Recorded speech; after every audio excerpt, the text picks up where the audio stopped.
All right, I got a real life sports take for you today. Real life sports take. Go to sporting events for warm-ups. Go early. Go watch the athleticism. Go watch the sick hands, the sick handles, the sick shots. Anybody going to a sporting event, the beer in the stadium tastes just as good as the beer at the bar before you get there.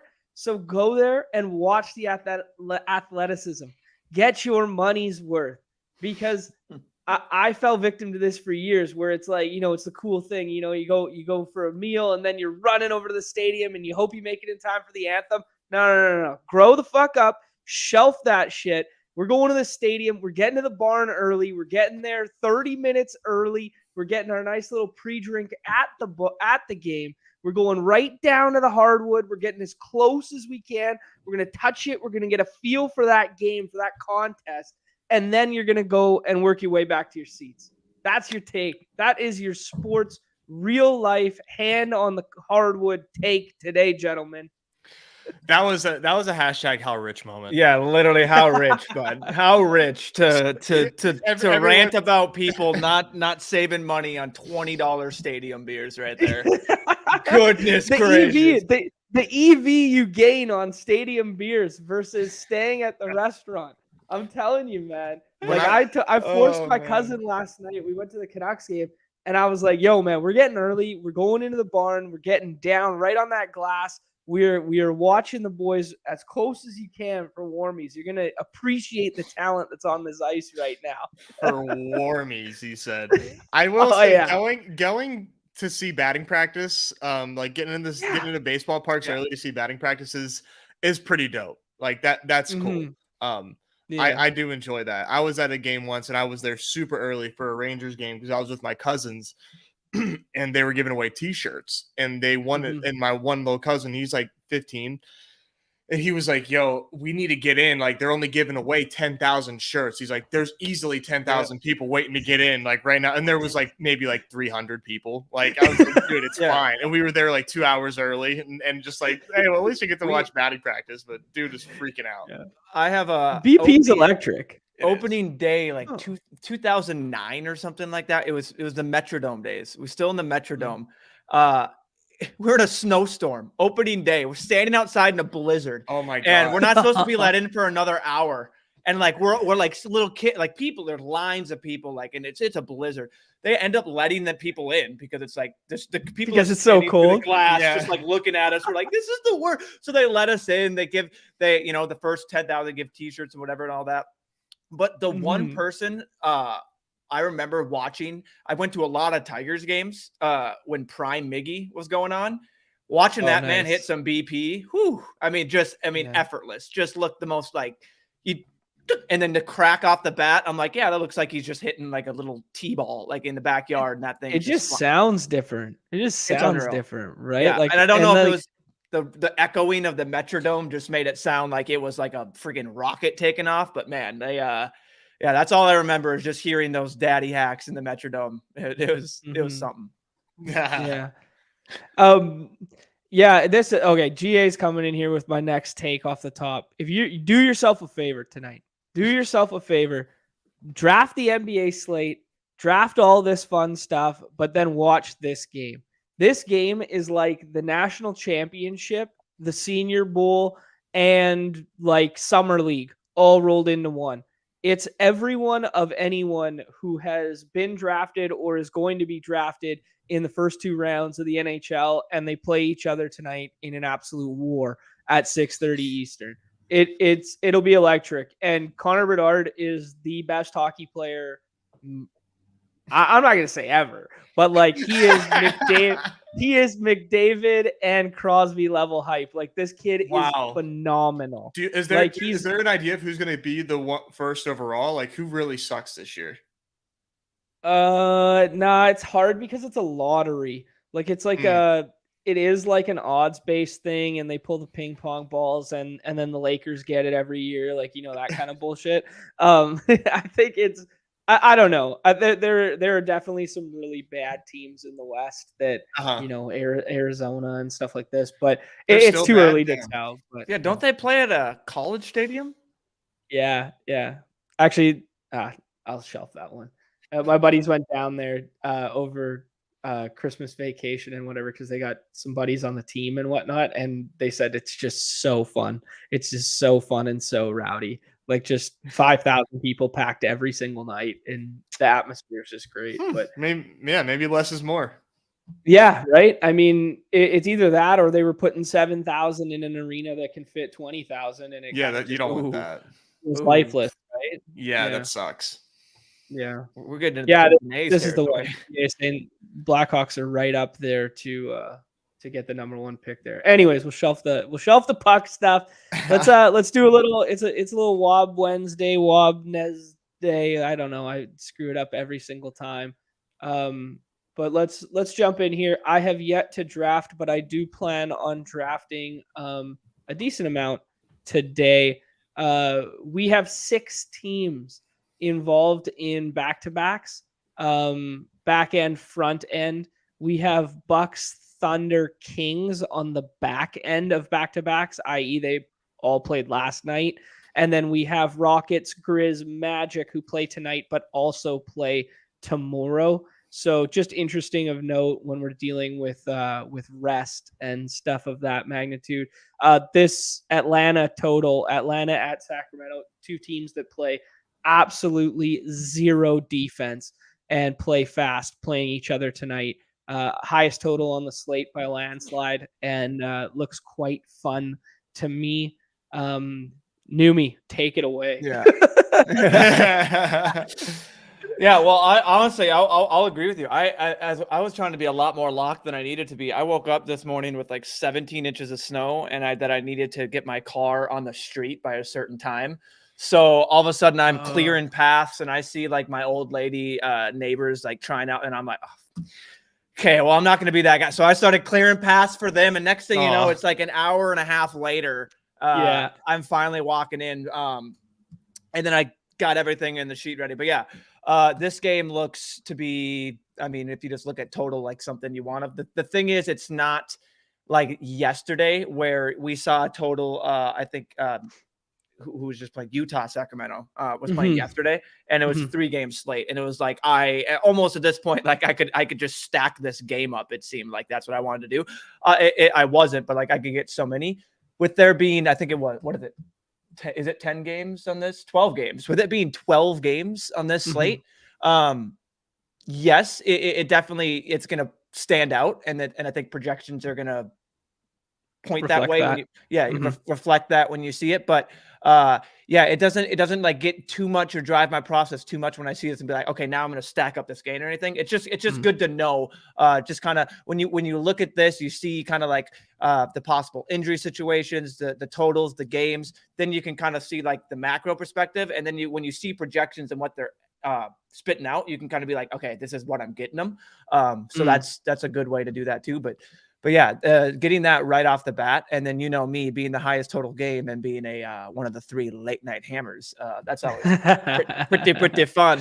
Because I mean, as much as it's not true, like I have nothing to prove it. It just seems like you always like there's always teams with a guy from a late game just climbing up that board, ready to take that first, second, and doesn't like this totally knock you out, but it's like, if you're sitting there with 3 of these games ready to go and you're like, and you don't have a safe lead, there's still stars in here that there's going to be people in combos to do it. So it's like, I don't know. I like to have some charging up the board, but for sure. This is one of the largest slates we've had in a while. So it's kind of like the wild West. Well, because last week was weird. We didn't really get it because we got Christmas. We got a no slate on Christmas Eve.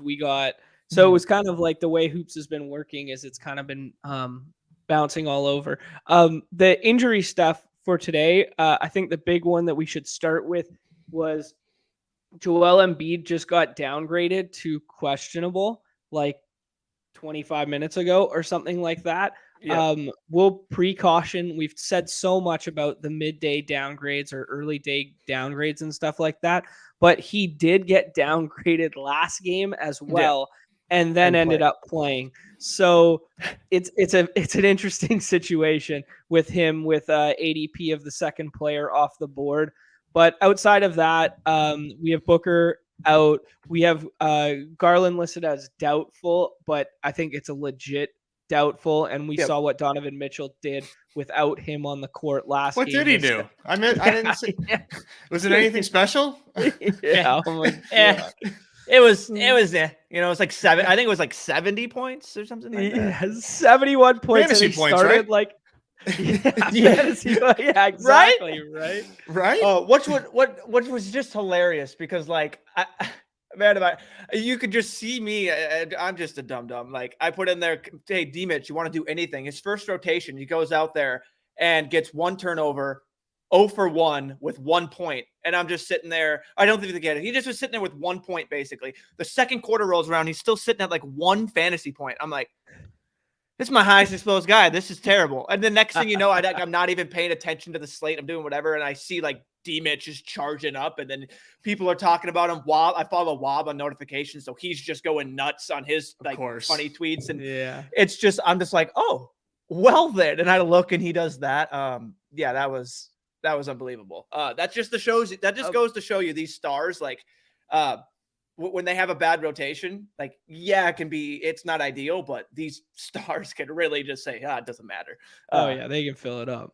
A couple other guys that I want to touch on. Evan Mobley clears a nice path he's a Q. He's not an out, but he clears a nice path for Jared Allen. Chris Middleton is already ruled out. So, slight bump to Bobby Portis and Holiday there. Obviously Steph is still out. Anthony Davis is still out. The Zion is out for a while now. Shai Gilgeous-Alexander, we do that every time. It's Shai. Yeah, Shai. He was no, it isn't. I lied. Oh my God. He got me. I've got myself. This is unbelievable. This is unbelievable. We need SGA. There you go. Yeah, he's questionable with an illness. Yeah, so it was yesterday, like midday downgrade, and then that team pops off for 150 points against a good Celtics team without him last night. So I don't even understand. Like, I really can't even that was just LOL hoops, baby. I don't know. I really don't even understand how that happened. And like so when did I'm trying to figure out when exactly he got ruled out pretty late. 5:20. Yeah. So it was like it was just super late that he just all of a sudden got Shai's ruled out. It was just like, oh, cool. Yeah, so we'll see what happens tonight. The fact that it's an illness and not an injury kind of like gives me a little bit of hope, but I have really no idea what to do with him right now in drafts. I think we just keep taking him. I have no idea. Yeah, what do you guys think? Yeah, I'm taking him. Chad bringing up that he wasn't even questionable before that. Yeah, no, he wasn't. He just went from straight. Like they just ruled him out for an illness. So I've been taking him in the 3rd round. I have him as the ADP of the ceiling of a 8th best player on the slate. So when he falls to the 3rd round, which he has a lot, and he's fallen quite a bit, and it probably reflects that in ADP. I know Chad's got him in the 4th a couple times. I was almost got a couple 4ths, but he went a couple of picks ahead of me and 1 pick ahead of me. If I'm going to take him in the 3rd, I'm going to take him rounds after that. So I think with this 12-game slate, there's plenty of options to open up with Q-Tag. So I'm definitely willing to bite the bullet, especially against an Orlando team. So that's where I'm at with SGA. Yeah, counterpoint, they balled the F out last night and they're playing Orlando, so they just sit him. Yeah, I don't know. I'm also just like, I don't, if he's healthy and he's ready to go and he's like, yo, I'm good to go. I think they play him. You know what I mean? I don't think but I mean, this Thunder coach is an absolute buffoon.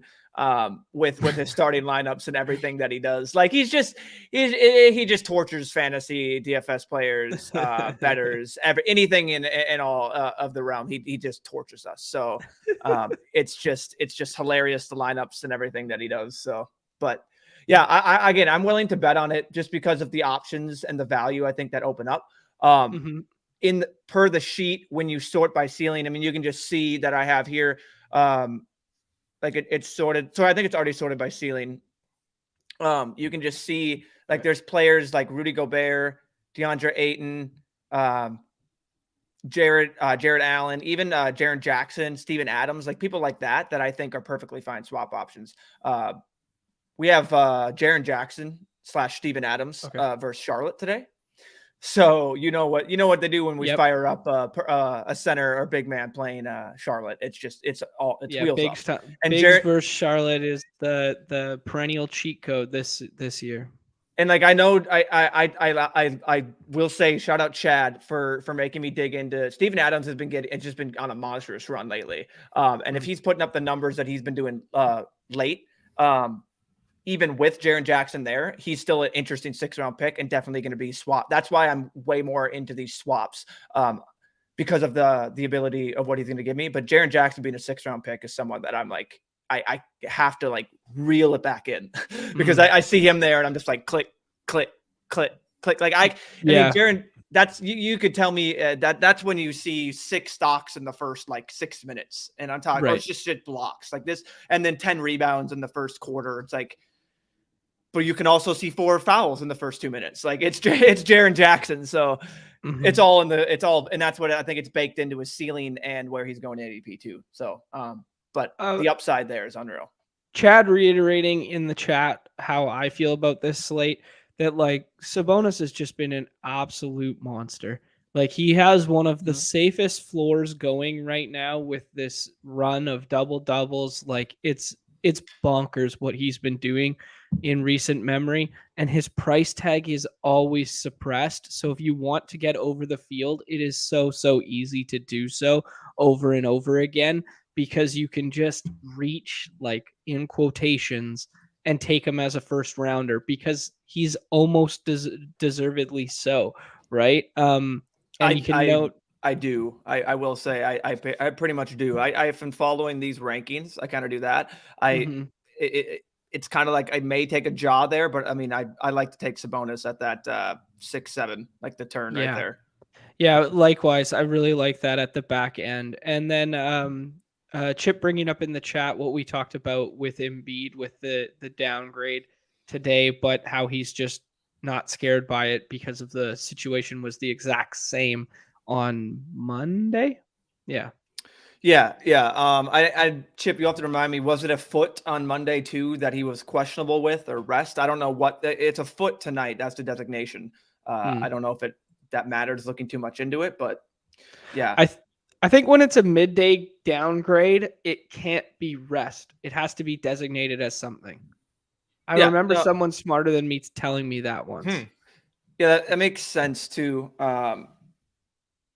I think the midday downgrade for rest could happen on a back-to-back when you don't get the injury report, when you don't have to like put an injury report before a certain time.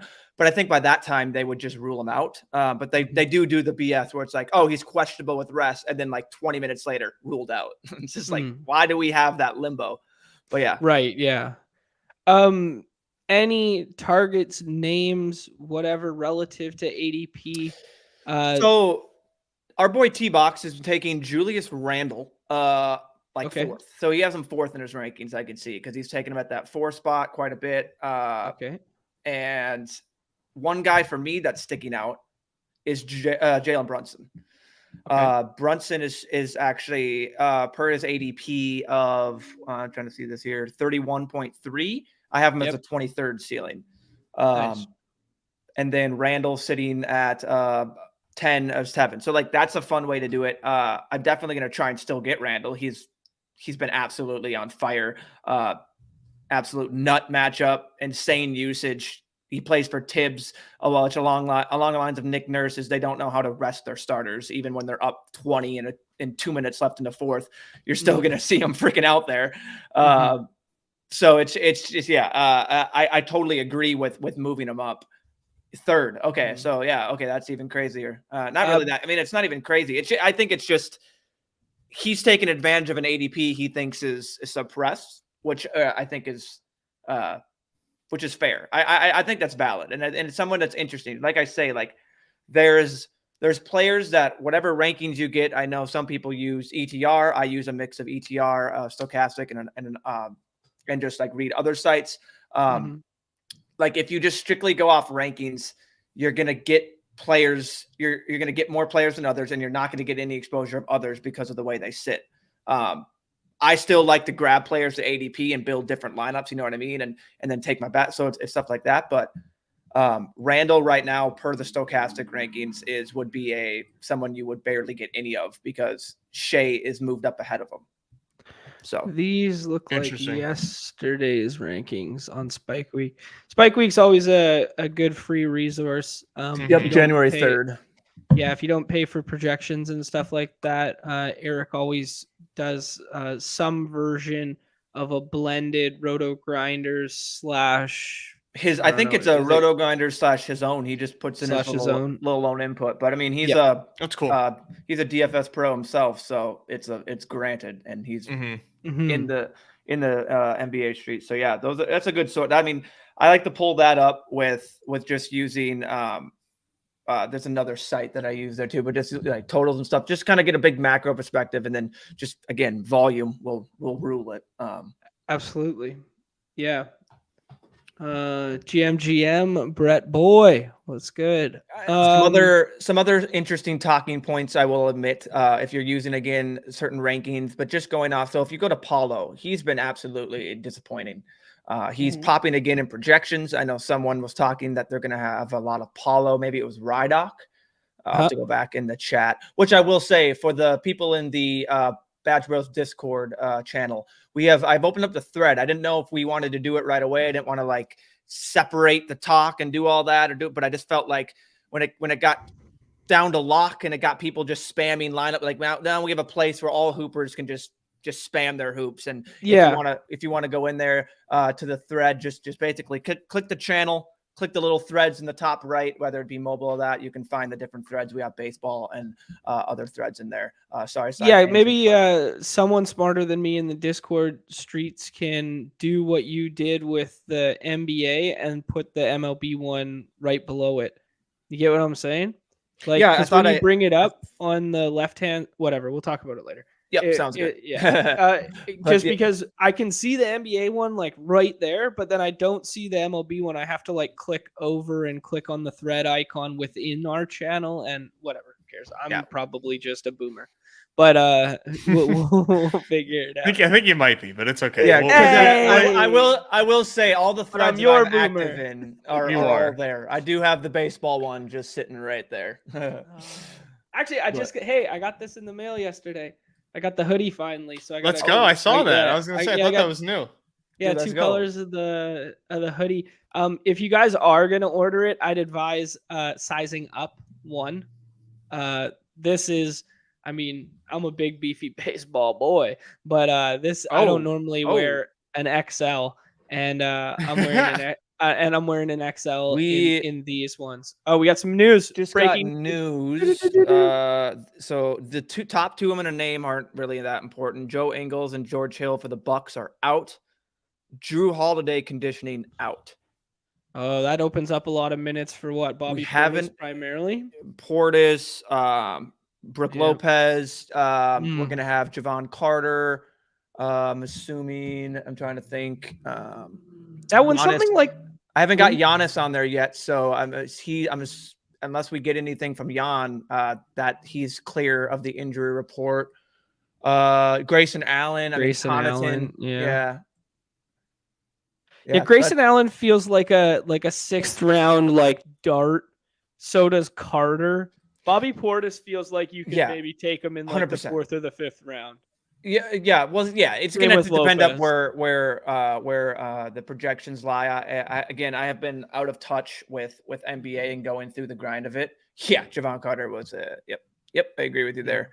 Let's go back to the Paulo talk real quick there. Yeah, because we sorry. kind of started the thought and then we pivoted there. So do you like Paulo? I know projections like Paulo tonight. I know Paulo's been disappointing, you said. Do you like Paulo tonight in general? Like, is this a good spot for him? I personally do. Yeah. I mean, it's tough. I know I'm trying to figure out who is suspended on. Okay. Yeah. So Franz Wagner is suspended. Bol out for health and safety protocols.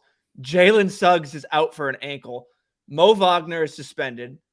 Chumakiki knee. Admiral Schofield, Kevin Harris suspended. Jonathan Isaac still out from the bubble. The Magic have 9 available players today. Yeah, this sounds like the Heat situation of 3 weeks ago. Yeah, where it was just like, just and they play OKC, who just came off a thrilling victory against the best team in the NBA. Not a thrilling, a massive domination of the best team in the NBA. Mm-hmm. What's interesting? The more you read that out, like the more my bro science mind just goes like, why would SGA play tonight? Yeah. You know? I totally agree with you. I agree. My John Warner trying to get upside take would be who gives? Yeah. Like, just take it's okay. You can swear on the show. It's your show.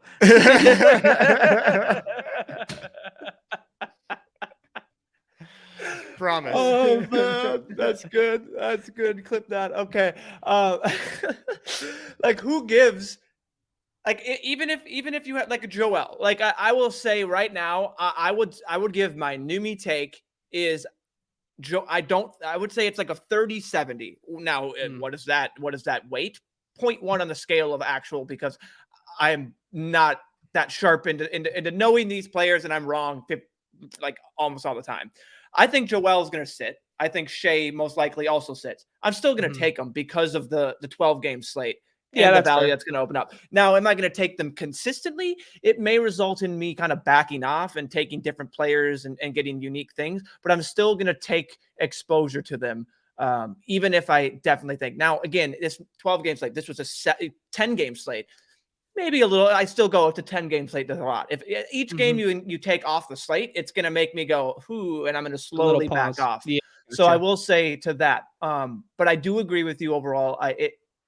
The flags are coming up like, SGA. But again, with the Thunder, it's absolutely hilarious. Like, we've seen SGA ruled out after being literally an out tag in the middle of the day. So this is just a totally unprecedented situation, and we just have to wait. Like, that's why it's just. I'll take him until I can't, because the ceiling upside of him in the third is fantastic. And it's not like he's also going to be in the second or first. You know what I mean? Yeah. And Chad bringing up in the chat that there's also good swap options on his own team. So if 100%. You want to go the Dort route, if you want to go the Trey Man, if you want to go, if Giddey ends up playing and then Giddey is available, because Giddey doesn't get drafted at 100% frequency.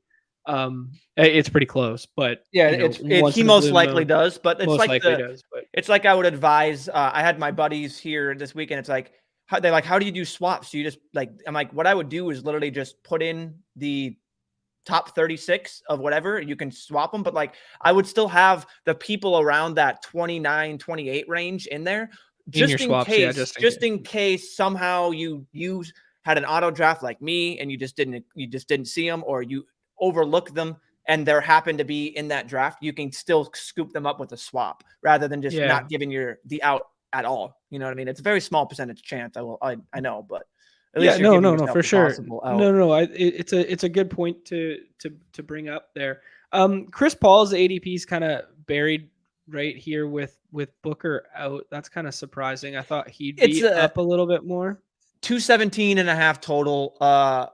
That's a big drop from the second. So that's the lowest total game. Drop. That's from 226.5, which is the second lowest total, tied for that. So like the total's definitely in with the projections. That doesn't mean someone can still definitely pop off. You know what I mean? And Chris Paul's definitely the guy to do it. I think depending where Ayton is, he's interesting to me, although they're still in the same, like, projection wise. Yeah, Ayton without Mobley seems kind of nice, like just from like a matchup standpoint to me. But it's always tough against bigs against Cleveland. Like they're always going to limit them, and it's always going to not show in projections. But like there's one counterpoint to that is when there are bigs on the court, that will also most likely lead to more counter minutes from the other team's opposing big to have to match up to them, especially when you're playing Cleveland, who just run out bigs. Like, right. So, so I'm trying to see if I keep getting notifications here. Nope. So, Russ Westbrook, we always have the looming LeBron ruled out kind of thing. It's always lingering in the back of our mind that LeBron can be ruled out at any moment. I know Russ disappointed a lot of people last time out or the time out before. Nope, last time he got hurt. Yeah, I had again. No one cares about my lineups, but I had you're right. Highest exposed players of D, Mitch, and Clay. And then a big drop, like they were both in mid 30s. And I lost money on the slate because of Russ, Fred VanVleet, and someone else. Fred VanVleet I was on as well there. I can't get that man right. I'll play him and have the most exposure to him, and he'll just nothing. And then all of a sudden, I will have nothing of him, and that's when it's Fred VanVleet can't miss 11 threes. Yeah. It's just like, I swear, anytime I actually watch a Raptors game, Freddie, he does not miss. I've never seen Fred VanVleet actually miss a jump shot. Can I let you know when I have exposure to him so I can demand you turn on the Raptors? If he's on NBA TV that night on my YouTube TV, then I'll let you know, and then I'll tune him on. I have him on my managed league. I'm trying to trade him, but nobody fucking wants him. I gotta wait for a... Hey. Speaking of managed leagues, before we jump into draft right now, Nez, can you share a little news with us? A little update. Oh, yes, sir. A little update. Can you share a little update about your managed league, my friend? Yeah, I'm gonna give myself the floor here. So, hold on here. I'll change it for you. Thanks. Okay, here you go. All right. Well, I'm in a home league. Admittedly, it's like my white whale. I've never won it. And I've won other leagues. Other leagues think that I'm a god. They can't believe how good I am at fantasy. This league, I suck. I suck. I've never done this bad.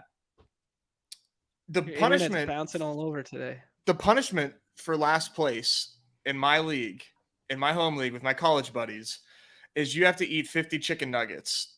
And in order to achieve this wonderful status, you have to lose in the toilet bowl. Well, it was said and done. I lost in the toilet bowl. I got shit stomped, and there was nothing I could do about it. So we have to live stream this. So on the Badge Bros channel, to be determined next week in the evening, it'll take place over New Me at Night. You're gonna see your boy Nez take down 50 chicken nuggets as punishment for losing my home league. So enjoy that. That's going to be one for the books. I think that might be the first time we break 200 live viewers while doing a draft, right? While doing a MLB draft. We'll do some drafts. we'll likely do some drafts. I'm going to need something it'll be free EV for everybody. You'll have to figure out the round per nugget or or the nugget per round ratio you got to do. An MLB draft. The new Nuggets.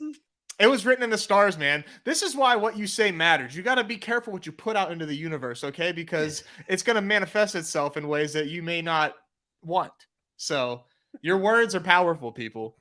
We're way ahead. And we will get a ticker on the screen. Way ahead of you. Yeah, we're already. We were experimenting. Me and John are going to produce for me. Yeah, that'll be fun. That'll be a lot of fun. But I'm so glad it's you doing it, not me. John's wife's like, "Oh, what game you going to tonight? Like, what event you going to tonight? It's Nez Nugs night, baby. Let's go." What? Like, you have no idea. This is the biggest night of the year. It's like you're just gonna send her a link. Tune in. Yeah, I could go for 52. And I was saying I would go McDonald's nuggets. Nez. That's what I said immediately. Give us maybe save the nugget breakdown for the actual show. Save the nugget breakdown. Okay. Which nuggets you're gonna go with? Which one? Yeah, and I'll leave that a mystery for but the show. I'll leave it a mystery, but it's not McDonald's. So because I said I'd go McDonald's 100%.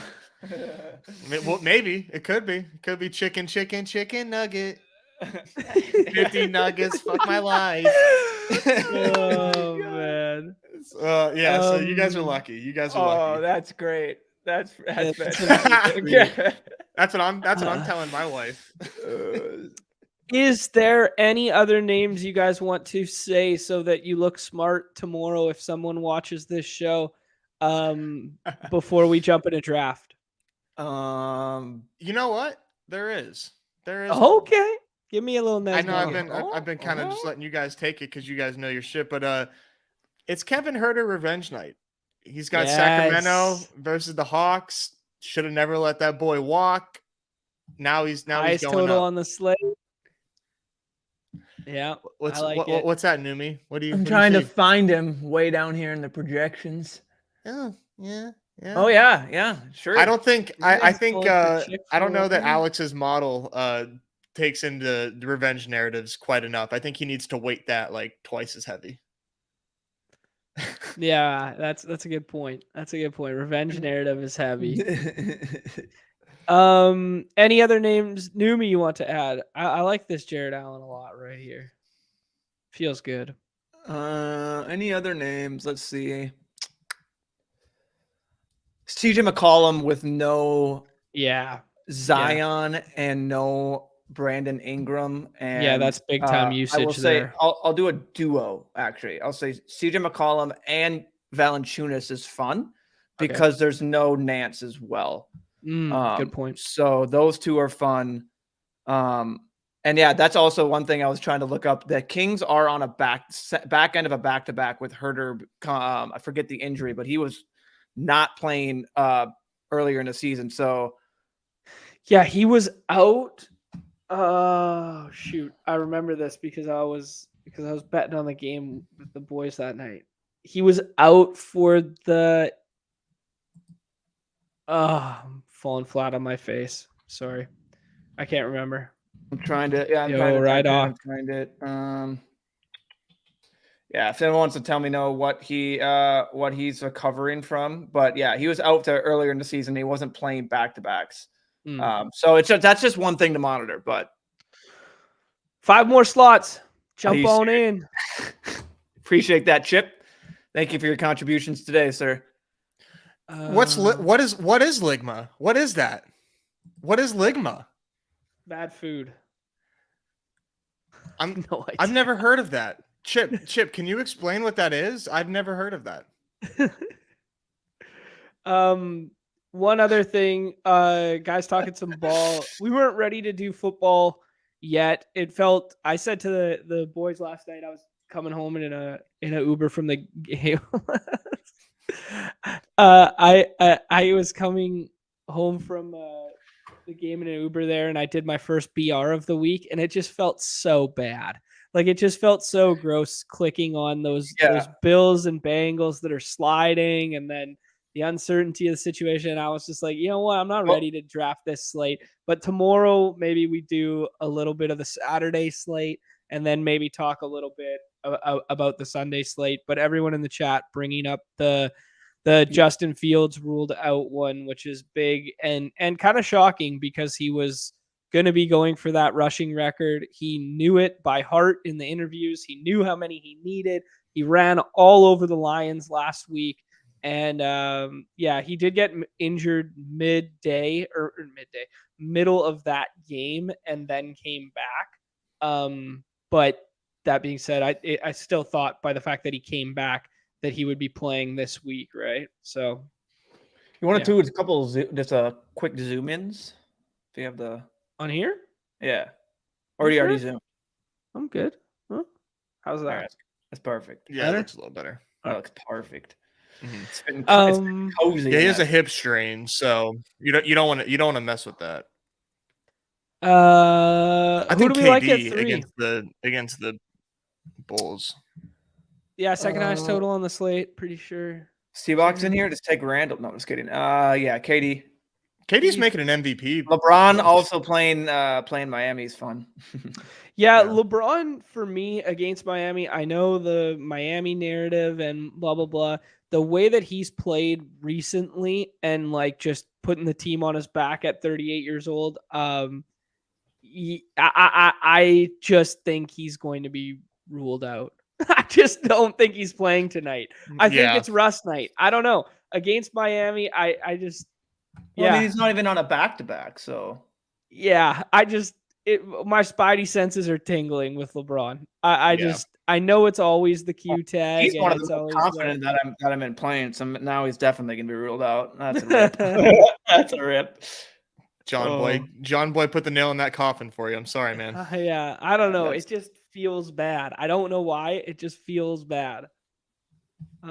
Hey, there's a reason to ape in. The King deciding he's not going to play in the Dahlia. Hey, everybody, get your EV. Get in there. Paul's out. Paul is out. We're going to win. We are going to win this week. The only one that I've done. This is kind of where I'm at with Chad here. That LeBron always has that little P beside his name, or like he doesn't. I don't know. The Q with him just feels the Q so P is like the same thing for them, dude. They just have to put a label. They're like, let's make it maybe seem like a little more serious. I wanted Sabonis to go. I wanted Sabonis there at 9. We did not get him. I really like Trey on the other side of that game. I know Trey is down in projections, but like screw it. Yeah, I'm a Trey guy through and through. You are a big Trey guy. God. Yeah. Trey is my Ty France of the NBA. I love Ty France. I love Ty France. I'm overdue for a Ty France jersey. Oh, I love it. I am. I said I'd get one. And if he had a home run one night, and he sure as hell did. So it's bad karma if I don't follow through. Mm-hmm. Yeah. Miss Ty in San Diego. He's a good baseball player. That was a good trade for the Mariners. That was a good trade for the Mariners. But the Padres got some good win now pieces out of that deal. Anyways. Boston Nola. Kind of nice. I think it's Dame for me here. Dame, I noticed in the projections, was quite a bit higher than this, was he not? Yeah, he's sitting at 12. So it's perfect. Yeah. I mean, he's actually ahead of Trey that we took there. Anthony Edwards there. Yeah, it plays the Wolves. They're ass. Yeah, I'm good with that there. Take a little ADP dip. We got a couple. Maybe we got a unique combination. We got a 7 at 10. We got a 12 at 15. It definitely seems like it's one of those teams that like. Mm-hmm. Oh wow, yeah, you got the value. Yeah, right. Like feels good. Numi, there's another name I wanted to ask you about. Halliburton pushed down a little bit right now comparative to where we've seen him in recent weeks. We normally see him as a front end, back end second rounder, front end third rounder, and he's kind of falling like mid 3-4. What do you think there? Is it a bad spot for him? Is it by the dip? What are you thinking? I mean, I personally like him. Others are just gonna probably pop up a little bit more just strictly because of game totals. Like if you just look at the people that are popping up ahead of him, it's all the people in game totals. So like if he just had a little better game total, which isn't even that bad, like it's literally in line and in. What about Klay Thompson this week? Who do we like? Who do we like here? This game, Klay's been balling out. Bam feels really good without AD. I like Bam. I mean, Klay's been balling. Bam feels really good without AD. Yeah, I would and take maybe Bam. without LeBron. I think Klay's been on fire last game and whatnot, but like, and it's a fun matchup against Detroit. Yeah, here we go. Fake Bam value. So what makes you say that, LED? Oh, take Bam value. Yeah, I think so. that one little typo that changed the thing so much. Yeah, I was like interested. I was like, tell me more. Yeah. What is this fake Bam value? I was like, he seems to tell me the narrative. It's like Bam. It's like it's like if they're in LA or something, or there's like Bam in LA gets distracted or something. I don't know. Yeah, Bam has a side piece in LA. 11 made threes. The last we allow the most. We allow the most wide open. Oh, there you go, Nez. Just for you, we'll take Klay Thompson now. No, I like Nikola Vucevic. I'm just kidding, Klay. I hope I don't tank this team by telling you to take this picks, but no, Klay is an interesting fantasy player. Like he's a really fun NBA player, but like he's a really interesting. I'd equate him to like a good shooting Jalen Green. where it's like he literally just has to fill it up to provide any fantasy value. You know what I mean? Yeah, Like definitely. that's all he can. That's all he can do. I don't know. Yeah. Better in real life. The thing is with Clay is he's also just good at doing that certain quality of putting the ball in the hoop. Unlike Jalen Green. And against the Pistons, like the Pistons are not like a good defensive team. And one thing that's just really fun. No Steph. I mean, Clay is back. 45, nearly 40. I mean, he was 9 seconds away from a 46-minute game. Yeah, they played overtime, double overtime though. That's what you want to see from Klay Thompson, though. Like, I mean, I know he's been getting up in the 30s and shit, but I mean, when you see consistently this man doing that, that's beautiful. I mean, I love Klay. You want to talk about like favorite players? He might be up there and as my guy for like your Trey Young. I just literally Klay is so much fun. Yeah, big fan of him as a guy in general. Yeah, all just right. as a guy. Numi, you're making the last pick here because do we take this Vooch value? Do we or do we scroll the F down? What do you think?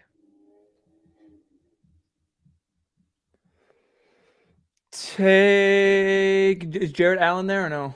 Yeah, he is. He's down there really far. You just passed him. All right, we're taking Jared Allen. We've talked him up. You think probably a good idea with all this like chalk, so to speak, to get a little different? Yeah. He shows up as a back end, like as the 36, and again using my Numi, I'll call it my little method, which is just take ADP of the 30th ranked player, or you could just start with the 36, and that would be for me Miles Turner, and you go down to even the 60th player. It is only a 4-point gap when it's this many teams. Right. Like there's so many guys in there that you see like, oh, I can't go down that. Like if you pulled up the sheet, you could just see all the way down to Onyeka Okongwu. Like we're sitting at even to Keldon Johnson. He has a 35 ceiling. Jared Allen and Miles Turner have a ceiling of 39.9. So it's literally like it's like the same thing.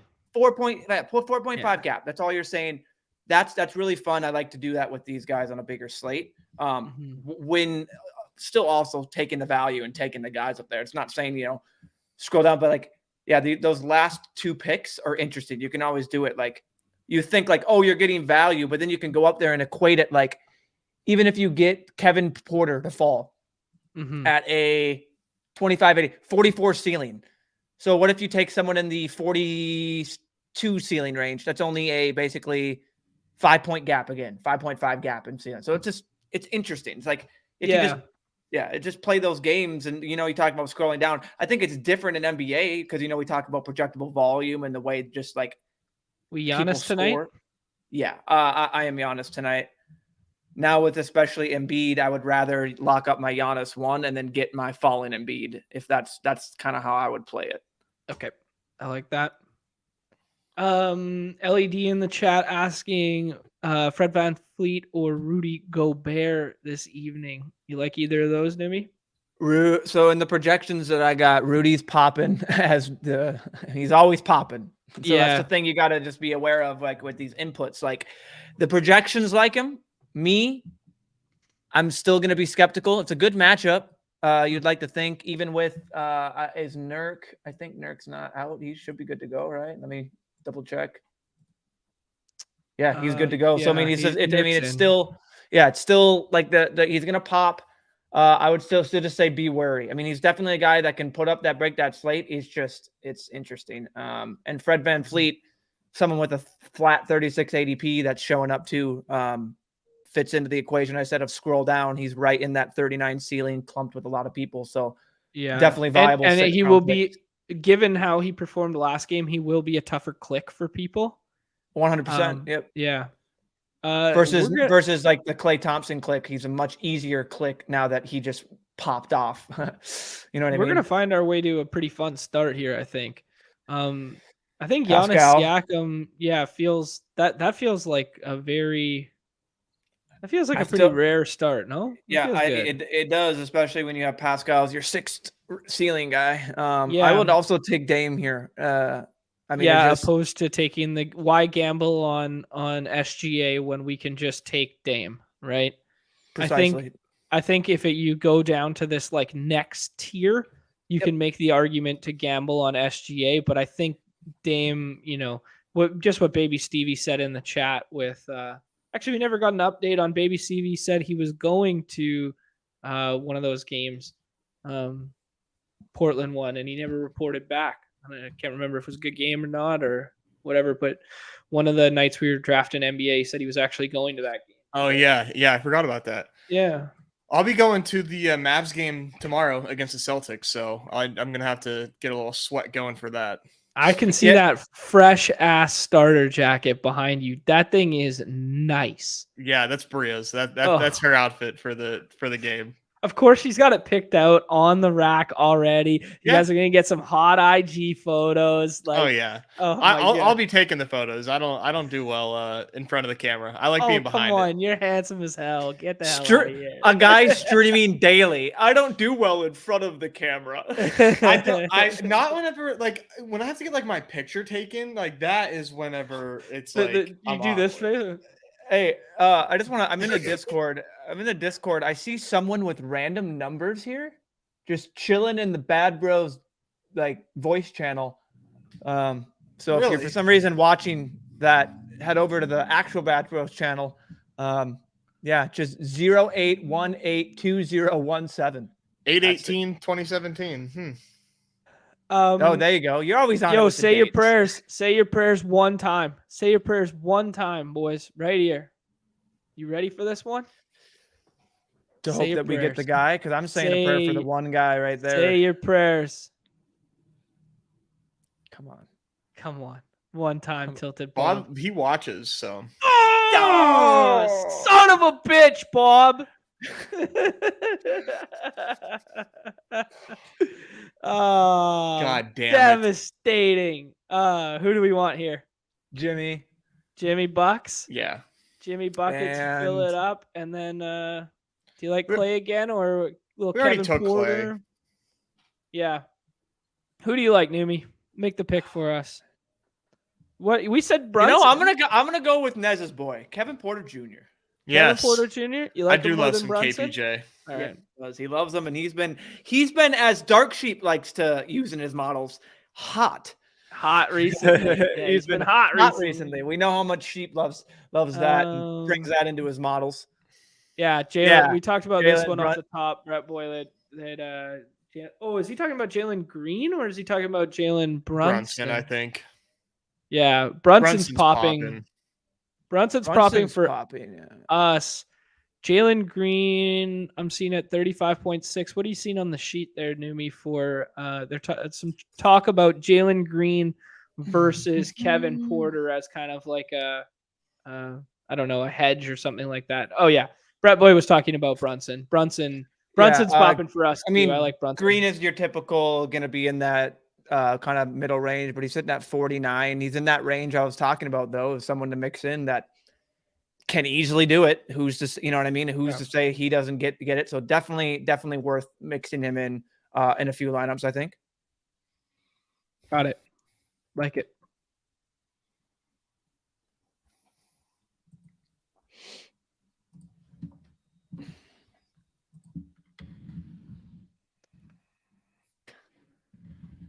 What about Levine against the Nets? I like Levine too. He's definitely try to find him. 36. Nez, did you see the private chat projection on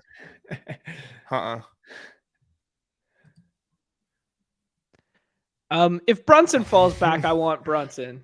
Yeah, I want Brunson as well. I'd also. So did JJJ already go? Am I dumb? He did. Okay, he did. Yeah, he went at 21, which is so Brunson goes there. Some names I'll name nice off. About Miles Turner before. We said something nice about Paulo before. I think Turner, I like Paulo, one of these two. Valanciunas, Brooke Lopez, and the boys. Now that we just talked them up, even with Giannis, I think that's still fine. But there's still other players there. I'm just trying to name off people I think are interesting. Mm-hmm. Russ is definitely interesting. Jalen Paulo goes there, which is Paulo, so yeah. unfortunate.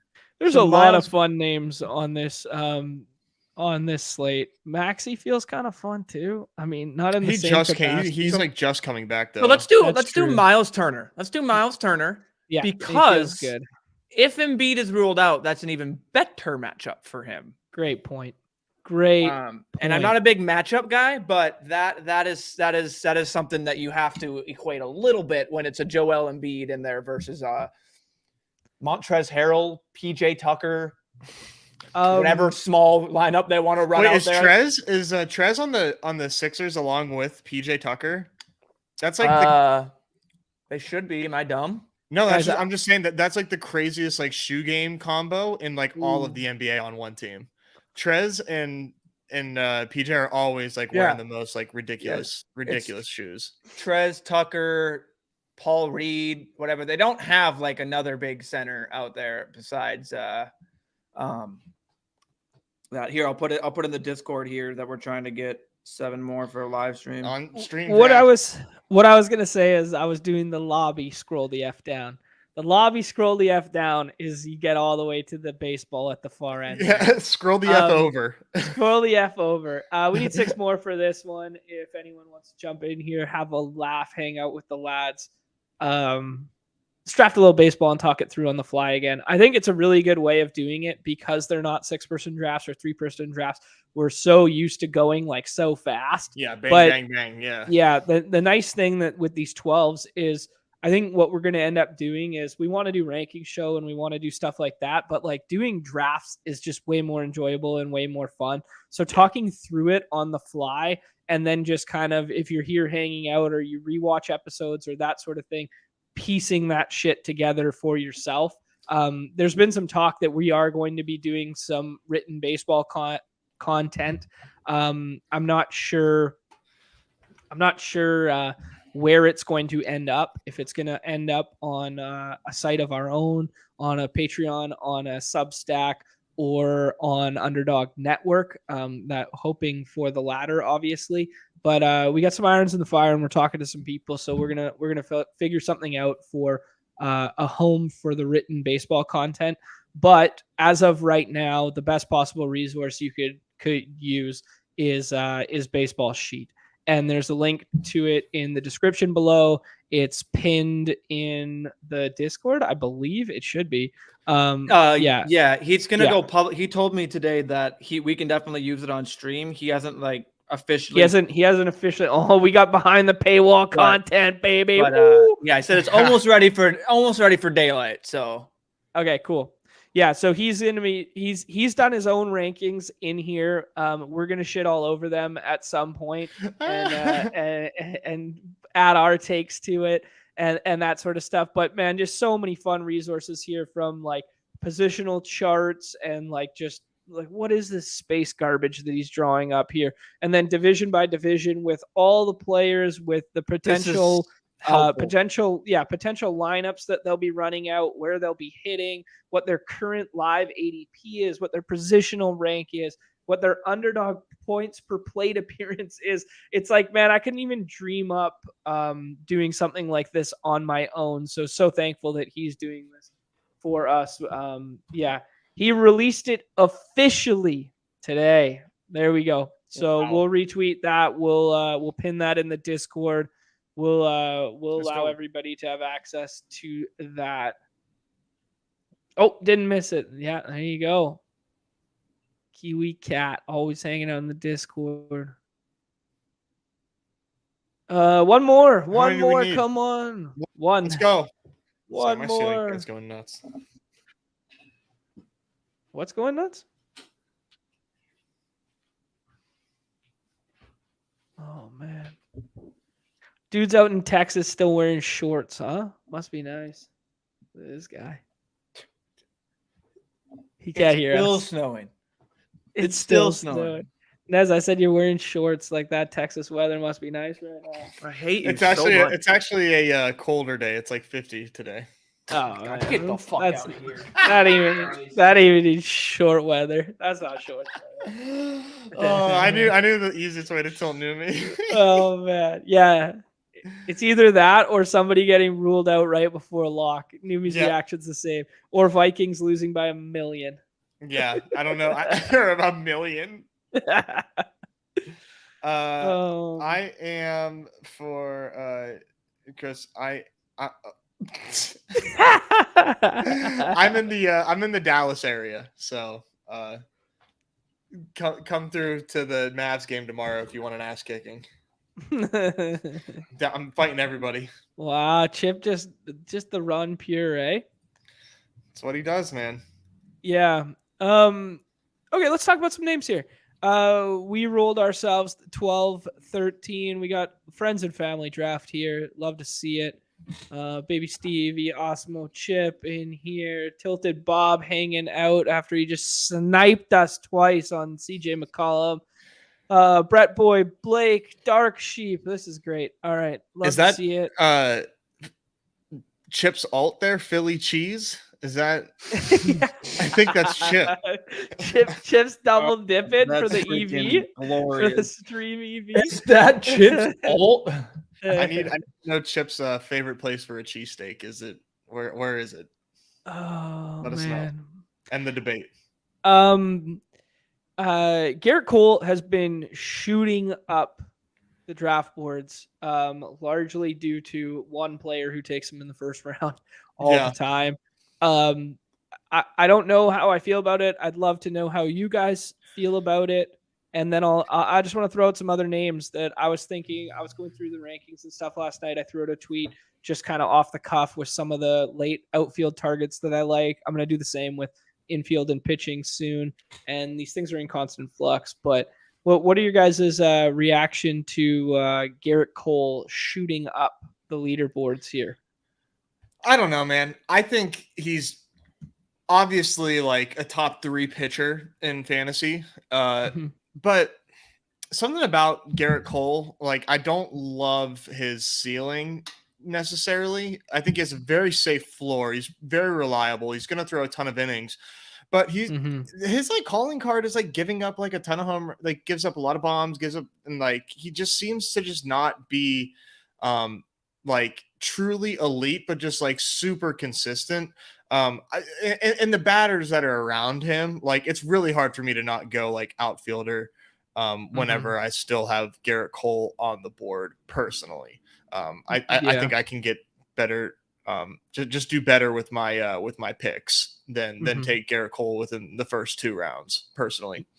Yeah, one thing I'll say about it just in general is at the end of these draft boards, like you'll see, we're obviously in a competent room. Like just look at this run on outfielder, and we've talked about the scarcity of outfielder. We've talked about whatever, but when you get to right here, this position that we are, like I think Schwarber's almost a must for us here, and I kind of really wanted the Schwarber Turner mini stack there, but like you can twist my arm. Is it Schwarber for us here as one of them, right? I think so. Yeah. I was actually reading a piece on MLB Network today. I wouldn't. I know it's late, but I would go Jose. Okay. I think he can be number 2. Like I like Jose. We can do Jose as well. I think one of the picks has to be outfield though. I would have taken either Jose Ramirez Freddie or Jose Pete. Jose Pete, Jose Freddie, and just gone with an infield build from this end of the board.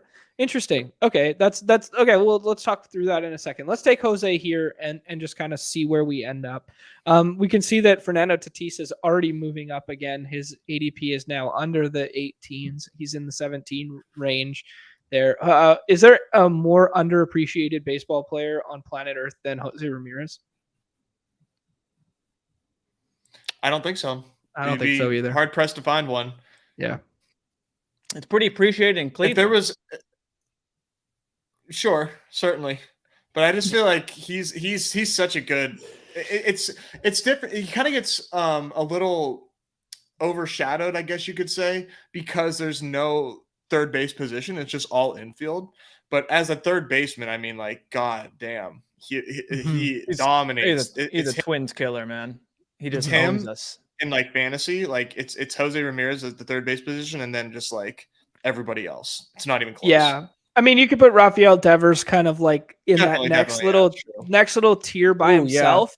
But at third base, it's like, kind I of guess like you're doing like that. categories too, like with if you are doing With categories because he steals provides from steals. him at third base, like in a roto league, like Yeah. him and Trey Turner in roto leagues are like mid first rounders, no matter what kind of thing. So Devers is just a 1-year deal to avoid arbitration, right? Yeah. Correct. So that means they then have to lock him up after this year, right? They have to sign him to extend. So basically, he's going to be a free agent or an extension, correct?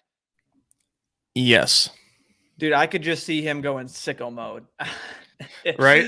I could see him doing this is the guy that we're just like, I mean, the get paid narrative. He wants that contract. He's just gonna put up the Rafael, and then it's gonna be next year. We're gonna be paying for the ceiling of him in the top whatever. But I just feel like he's just knowing that arbitrate, he's just gonna go out there and just go sicko mode and just be like, yo, you guys need. I'm deserving of these contracts. Like, go ahead. I was saying he's almost certainly not going to resign in Boston because of the way that they've been operating. So right, yeah. I mean, I have no idea what they're doing, and then they bring in Justin Turner, and it's like, what is Justin Turner like the stopgap third baseman of the future for them for like 2 more years? Like, isn't Justin Turner like 36 or something?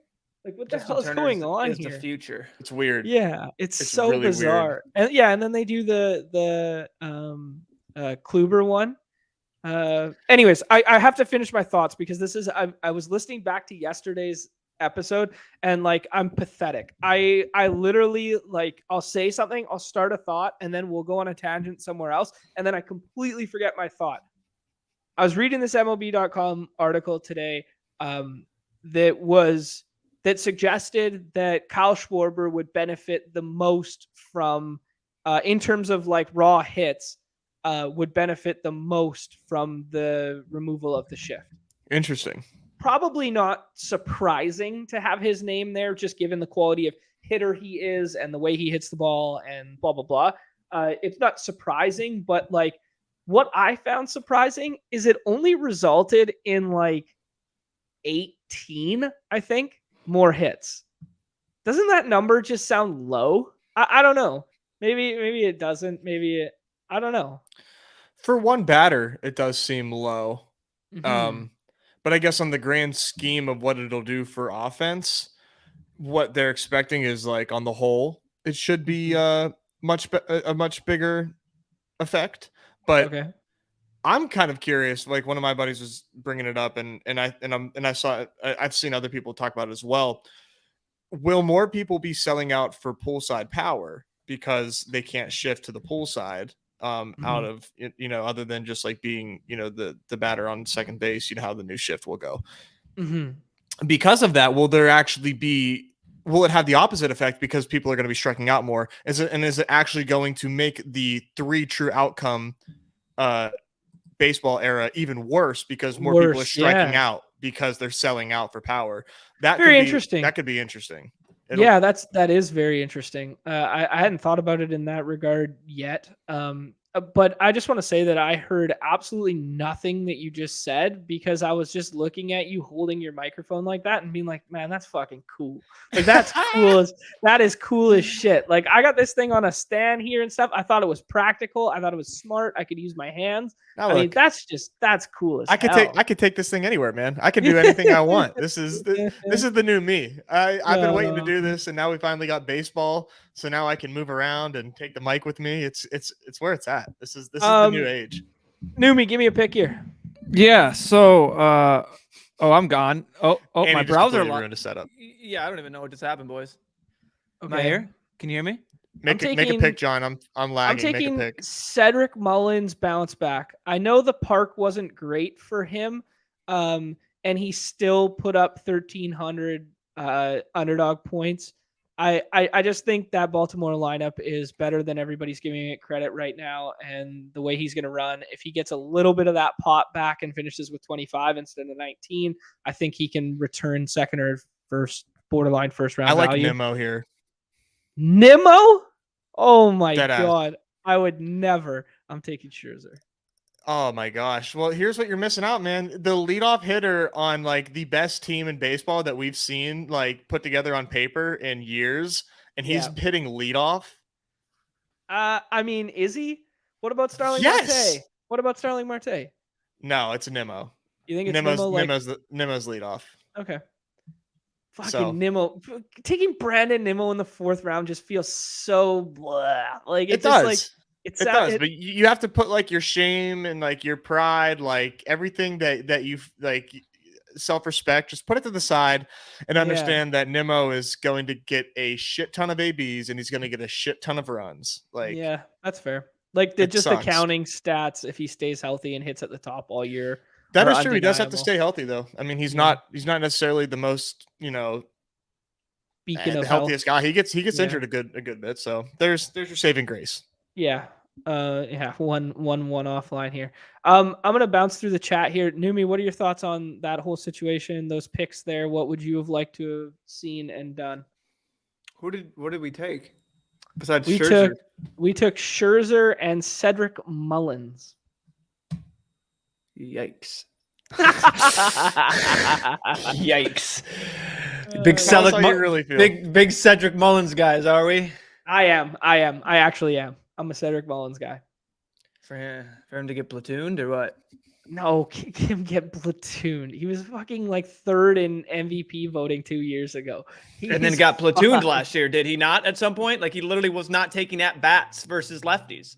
Yeah, but like situational days off once a week versus lefties at the top of the lineup isn't like bad. It's just like, okay.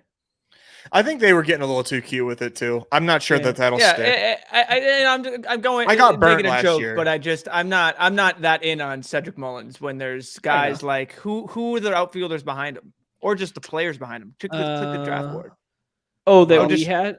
Yeah, so basically, like, I mean, I like Scherzer. Obviously, my thing with Buck. Honestly, I still like Bregman. Would have been fun. I would have done Nimmo over Mullins. That's what I said. You guys are disgusting. I mean, that lineup, like Nez, I don't need to talk about it again, but I agree with Nez. It's not a beauty pick. He's not a guy that's going to smash the bombs, but yeah, fair enough. Yeah, I mean, if he could just, if he stays healthy and does that, I do like Nimmo. This is a good I hate Mullins, but this is a smart room right now. Like Stanton getting pushed up all the way here. I think that's probably closer to where his ADP will actually wind up. Same with Buxton. I think Buxton that. Luis Robert getting pushed up this high, like for me, like that just makes sense. I think Robert should be a borderline 2nd round pick. It'll be interesting. We've been talking more and more about like the outfield dead zone, not necessarily defining it, but just like bringing it up. Definitely something that exists. It's just a matter of like, at what point does that dead zone start? Bryant, man, damn. RIP. He's never hitting 70, pick 70 like ever again in fast. I thought you were about to say RIP. He's never hitting a certain amount. I'm just like, okay, well, I will take a bounce back from Chris Bryant. I thought you were so much.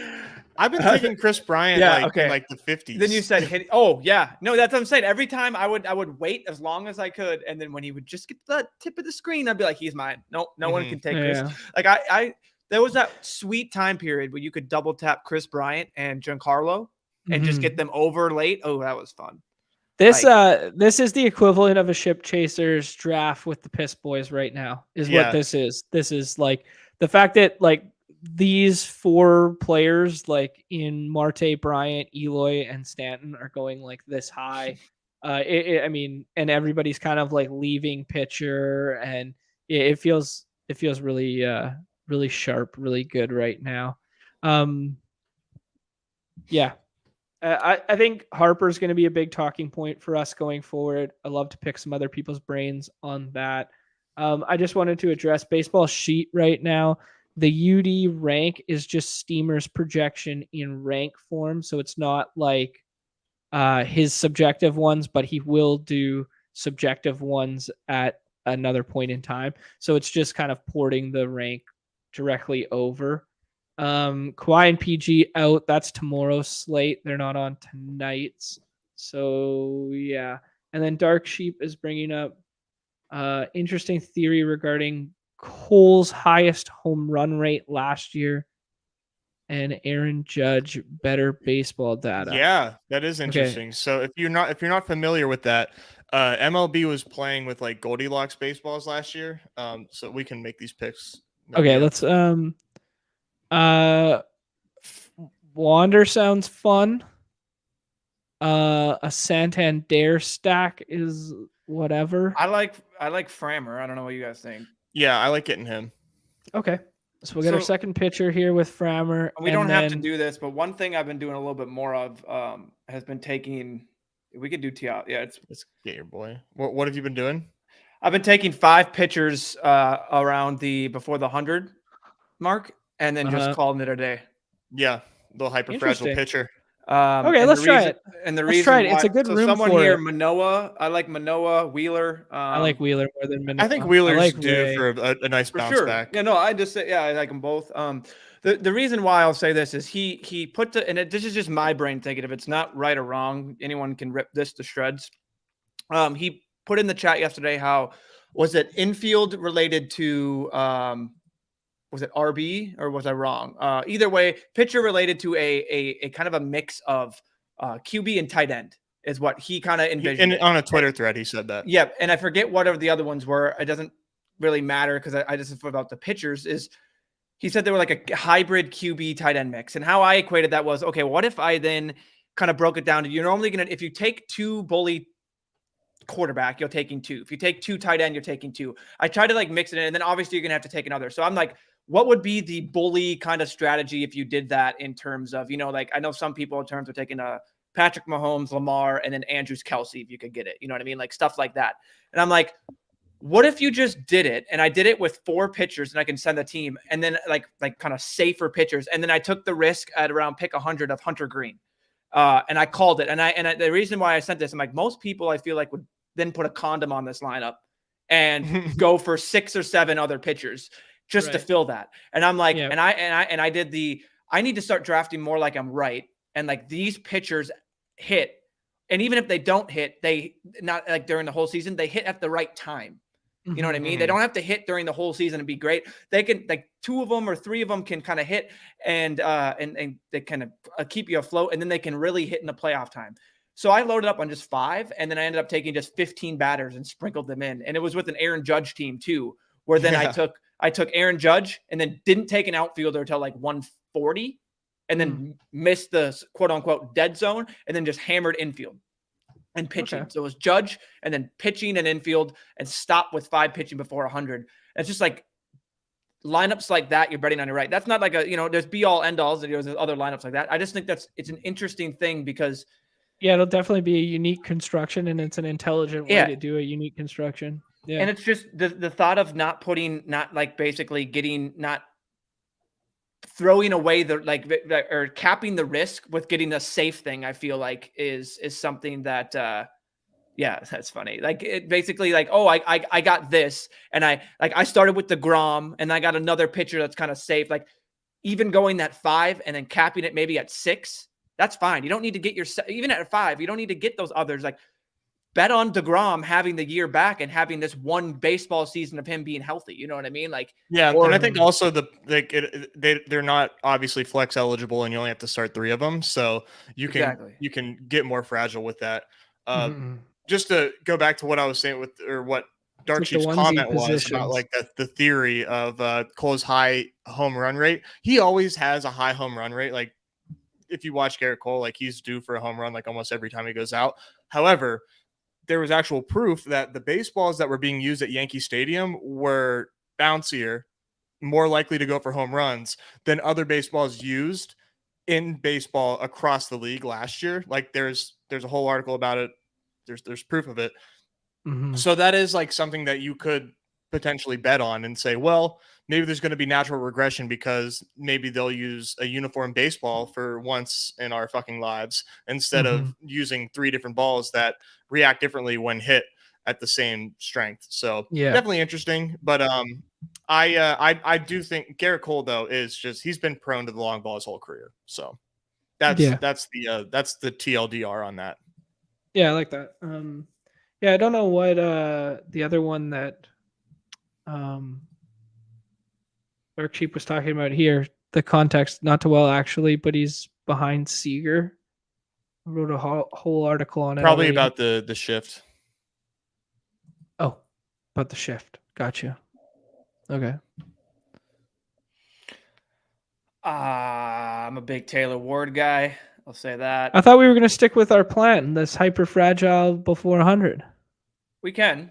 I think Let's do- we'll have let's- one more pick by 100. Okay, right? okay. No, but no, Sure. we can definitely. So I mean, Musgrove, Gallen, Any of these Glasnow, pick pitchers, one. any of those top 3 pitchers. I Let's think we'll miss like that. say I definitely like this tier better than anything Yeah. else below it. Yeah, I same. would have taken Tyler O'Neill over Taylor Ward right now. That's kind of where my mind's at. Let's take a swing at that Glasnow thing. We've talked about the Glasnow thing I like a it. little bit. Why not? In this Yeah. build particularly, So- like just like the ceiling of Glasnow is round 2 ace. Like that's what the ceiling is. Round 1 ace. He could go toe to toe with, someone like, I don't know, maybe not Garrett Cole, but like he could go toe to toe with that secondary tier there if everything breaks right for him. He has a chance to be like super efficient with his innings. Mhm. Super efficient. Yeah. Yeah. So when's our next pick? What pick? does 20 it picks fall from now. on? I know. So Literally. it'll be around what, the one? 108. 108. So I mean, it 109. basically, yeah. So I getting 5 pitchers by round 9 is kind of like the yeah. So it's past the 100 strategy, but like it still kind of fits it because you're just Still getting fits. it in that same round. It's just the end of it. So Yeah, had we talked about this strategy like a little bit beforehand, I don't like necessarily doing it on the fly. I would have taken Garrett Cole instead of Schwarber, I think, and done like a Jose Ramirez, Garrett Cole start from this side, and then I built think the it's pitching okay out that way. because like Scherzer, I think still has some moving up to do, and we got him at look at that value. I mean, At so that's 37. that's where you comparative. can kind of do it on the fly, like your adjustment of the thing. Like you get that nice value of Scherzer, then all of a sudden you're sitting there and you have the ability to double tap a Frammer, either one of those pitchers there. It's like all of a sudden it's like and then Glasnow sitting there. It's like now we can really start rolling with this with that build. And like even so, you could, I mean, we could wait for we could, if the no pitchers there say come next round, we don't have to like force it, and we could just punt it and take maybe 2 more. Like it all depends what pitchers fall into that build. You know what I mean? You don't have to force a guy in there just to fit the build. Yeah. Okay. So he was talking about the shift thing, that Seager would be the biggest beneficiary. That's Okay, interesting. Sweet. I Yeah, did that not. is interesting. I would not have Yeah, I was pegged just- Seager to be a to dead be pull that. hitter. Yeah. Yeah. Yeah, I mean he is a pretty solid pull hitter. But I was just regurgitating what the article I read this morning was. I have no fucking idea. But that's really cool that Seager would be that guy. Rangers feel interesting. like they could be like a dangerous wildcard team or be like the best worst team ever. I'm not sure. Don't they just feel like the Angels? Like they just feel like, like it's like, oh, we get the Ohtani, Angels without we an get ace. Trout, we get Rodon, we get like all these pieces. We What do you spend all this mean? money. Oh, sorry. Before Red- Ohtani. Before Ohtani. It was the Angels before Ohtani came there because the Angels did not have an ace when Trout was sitting there. I thought you said they were. I guess I misheard you. No, I was wrong. Like he said, the Angels are or the Rangers are basically like the Angels, right? That was your comparison. Well, I just like it feels like I was just comparing that as another super good team. Like, yeah, obviously the pitching staff's way better on the Rangers. And they just spent all that money. My point just being is like they spend all this money, they have all this talent, and then they underdeliver is the comp, not necessarily the way in which that money's being spent and how that team looks. But I just think that now I think it's a little different, maybe just because this is the first year of them having a comparable pitching. Because last year, it was John Gray, Martin Perez, who was a reclamation project, and dominated for a bit. Yeah, who Glenn else? Otto. And Glenn then, Otto. No, it wasn't. Gibson pretty. was there for Taylor Hearn. Taylor Hearn made like a lot of starts. It was like 2 seasons ago. Gibson got shipped over. Yeah. But yeah, no, now when the Angels all of a sudden got the greatest cheat code in baseball that can do what he does, Who, Tyler Anderson? No, Brandon Drury. I think a good straight up bet 1-to-1 is like who's going to throw more innings this year, Tyler Anderson or Jacob deGrom? That's so funny. Ooh. I mean, it's a good. I don't know. It's a fair question. Yeah, no, you're very fair in that. Oh man. Do you think the Rangers just pitch him until he falls off, or they have a plan for him? No, I think they're definitely going to be careful. Yeah. And I mean, I don't know if there's an actual difference between these medical staffs, but I feel like him getting out of New York is like a good omen. Something about the Mets, they just like always have injuries. These pitchers are always getting hurt. I think this is the perfect name to cap off a 5-starter build. Just it's a name. It's certainly a name. you guys don't like him, eh? And Lucas Giolito. I like him. I'm CJ Crone here. Yeah, we can take Crone as well. I'm down with that. And then, but I'm just saying to cap off this rotation with the plan that we had. For me, it's just I don't know. I'm buying the bounce back on him in the same regard that I'm buying the bounce back on Brendan Woodruff. Like I just think he can be a horse. Yeah, it was that down year was definitely odd. And I kind of like thinking about these guys and like, since we were so heavy into battle royales last year, thinking about them in like battle royale and like if I saw this guy on a slate, like where's he likely going on like a slate? Yeah, he was SP6 so many times. Yeah. Like, so he's been up there a lot. So Mm-hmm. that kind of like that's like how I like to kind of think about these sometimes. Maybe it's like a tiebreaker, definitely not like my end all be all. Like where would I take these guys on a daily? But it kind of helps a little bit. Yeah, that's fair. Yeah, I like that. Are we going to turn off the purple button now and go with this, or does it not look pretty enough? I'm fine. No, I think at least for now. Right. If there's someone late, like we want to take in the 6th, like there's so much value in the 20th round at pitcher. Like yeah, they're not like true studs, but they can put usable weeks on the board for you, no doubt. Mm-hmm.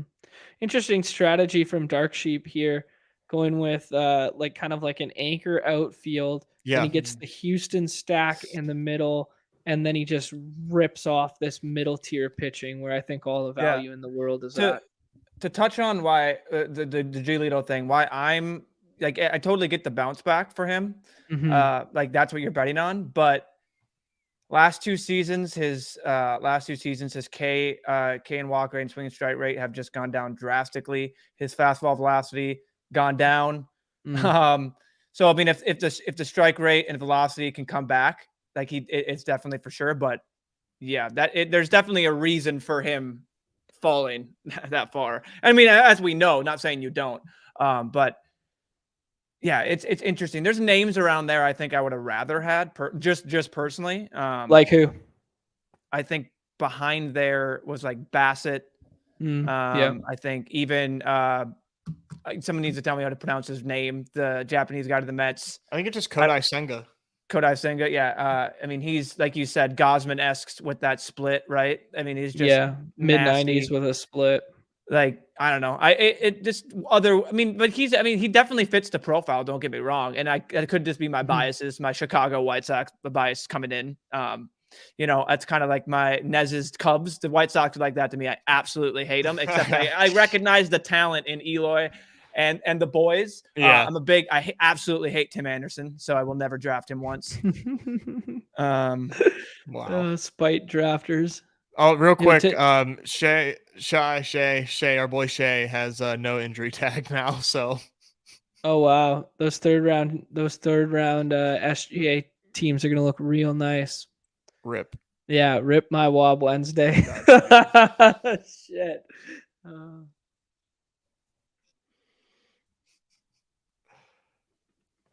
Where is it? Oh God, he's up there. Tommy Edman. It's just like Tommy Edman's just like one of those guys where it's just like you know what you're getting every year, right? Like he's just like one of those like there was so much fun on him last year, and I bought into it for no reason. He started off like hotter than the sun, right? And then he cooled down and met, but like he was on like a sun run for a bit, wasn't he? Yeah. Like he was, yeah. Yeah, but people were like so worried because they're like, "Oh my gosh, like he's hitting at the bottom of the order, like to start the season. Like you can't draft Tommy Edman. Like look at the circles on Baseball Savant. Like you can't take him." I'm like, "Yeah, what are we talking about?" I just did not understand that at all. And it's one thing because it's infield and it's like so what? There's a million infielders. Right. I'm dead. You don't want to hear me sing. You want to see how quickly I can make 29 people disappear? Let me let me do my main karaoke song. I love a good Rihanna when I go to karaoke. No, jeez. Oh, hey, do us a favor, hit that like, hit that subscribe, hit that notification bell. Join the Discord if you haven't already. Do what he said, guys. Please and don't thank make me sing. Please and thank you. Oh my God. Don't make me dance. Classic SNL skit. I forget that one. Nah, it's a rare one. It's a deep cut. It's a deep cut. Actually, they're one of the best SNL skits ever is Janet Jackson, where they go to a wine factory and they do this like soaking the cork, right? And they call everybody cork soakers. And then it's profound and everyone's laughing the whole time. It's very good. Okay, I love a good break character. Yeah, it is good. Yeah, I mean, if we're done with pitcher here, you guys know how I feel about Jonathan India. We could go with that Gallo ceiling here. Conforto. I like Chapman too. I'm a big Chapman guy. All right, Matt Chapman. All right. Okay, and Nez, you get the other pick. We currently have 5-3-3. Can you hit the orange button? Sure. Let's just do something crazy. I kind of want to. I would tell you to reach on Oscar Gonzalez because I want to reach again next round. Okay. Sure. Oscar Gonzalez is the real deal. You think so? And we get some Cleveland stacks. Are you ready, kids? We're gonna do something fun at the turn if things, what the fuck are you talking way. about? I don't know. I didn't get the reference. Oscar Gonzalez walk-up song? Oh, no, is it Bob? Is it? Oh, is it really? Oh, yeah, I didn't know that. I didn't know that. Yeah, you're gonna have to explain that one to me. I had no idea. Did you ever seen all the SpongeBobs in the stands in the playoffs and all the oh my God, it's the SpongeBob kid again? No, I didn't know. No. Well, clearly, you guys were not watching. Clearly, you guys were not watching the MLB playoffs, or are not in tune with Oscar Gonzalez. I'm just gonna leave. I'm very excited to see if Dark Sheep shuts it down at starting pitcher now. Like if he just takes 6 in the middle there and then just shuts it down. He'll put a condom on it. Yeah, I don't know. Little Muncie Will Smith stack in the middle. Just noting that he's going the kind of stacking route. That's 5 stacked hitters now. Just talking a little bit about that yesterday. What's Muncie's ADP? That feels rich. Really? I mean, he was really, really bad last year, and he was still okay at the end. Like if you just look at that, he's a walk merchant. I'm so off on Muncie this year, dude. I'm way off on Muncie. Interesting. Okay. Yeah, you just think it's like artificially propped up? Yeah, I mean, like, I don't know that he can do what he did 2 years ago, and the Dodgers' MO is they just look at every pitch. They just don't swing at anything outside of the zone. And I think he might be a one-trick pony right now. He just never really look at that chase stood rate. out to me as somebody that was actually good at baseball. Just exactly what you're saying. Look at how elite the walks and the chase rate. I think that's just everyone on the Dodgers. He just doesn't swing. He doesn't swing. Dude, he sucks. He literally doesn't. He doesn't. Like if you watch the Dodgers play, like in Muncie's up, like he might swing the bat like twice, and if he does, it's putrid. But when he does, look at that barrel rate. He does put the barrel on the ball. That's like every like. Isn't that barrel rate per like batted balls though? Yeah, per contact. Yeah. They all kind of like correlate with one another, to be honest. So like a lot of these profiles tend to have similar traits. Mm-hmm. That's what I'm saying right now, Chip. It's pathetic. I mean, get you that- on here. We're on the stream with baseball guys. That K percentage is interesting for a guy who was hitting under the Mendoza line for half the year. Like I thought he would have been swinging and missing a lot more. No, he was watching a lot of strike threes and like being upset that he was getting called strike three. Like he would miss some really obvious strikes and like be a little like shit pants boy about it. It was so funny. He was like, I'm a Dodger. I get those calls. Yeah, he's just nope. And that's how I used to feel about when the Jays went on that little run where they had Edwin Encarnacion, they had Josh Donaldson, and they had Jose Bautista, and like the three of them would just like throw temper tantrums over and over again about the strike zone, and it was just so pathetic to watch. Yeah, dude. It was just, dude, this guy sucks. Yeah, look at this Juan Soto chase rate 100. This 100. I'll give you Max Kepler for him. Look at this barrel percentage. Nowhere near Max Muncy. Look at that. Look at that outs above average. An outfielder jump in sprint speed. Pfft, not my. There's my outfielder. There's no faker advanced metric in baseball than like defensive advanced metrics. I know. You think so? I hope you know I'm just being. Yeah. I mean, I'm not saying. I mean, he was not deserving of that Gold Glove. That was straight up because of his bat. I mean, he didn't win the Gold Glove. He was a nominee. But yeah, just I know you're joking, but yeah, I really can't stand defensive advanced metrics. Like anybody that cites them, I'm just like, just watch, watch the game. Just watch. What about defensive runs saved? It's a metric, but what about walls ran into and Ielston Scott? Okay. Does it always have to come back to Byron Buxton? It does. It does have to always come back to Byron Buxton. When you're talking about advanced rating, like yeah. I don't know, man. I just don't put a lot of stock into it necessarily. I don't know. Like they're definitely numbers, but definitely numbers. The question is, are they helpful numbers? Vancouver boy complaining about Toronto too. So that's pretty funny. The only defensive metrics I believe in are the ones that confirm my priors. Fake baseball guy. It's true. Okay, Chip. All you know, he's Chip. If you're real, I want you to take Bryson Stott. Next pick. Fucking dark sheep. I wanted to take Nootbaar at that next pick. Oh, interesting. Yeah. I think Nootbaar's a nice buy right now. I'm about it. Thanks to us, his ADP is gonna be like 130 by the time the dinger drops. Yeah, Yanni Diaz hits the ball really hard. Underrated player. Yeah, Austin Meadows bounce back here. Here, how about we try Ryan McMahon at Coors, get a little stack with CJ Cron there. I like it.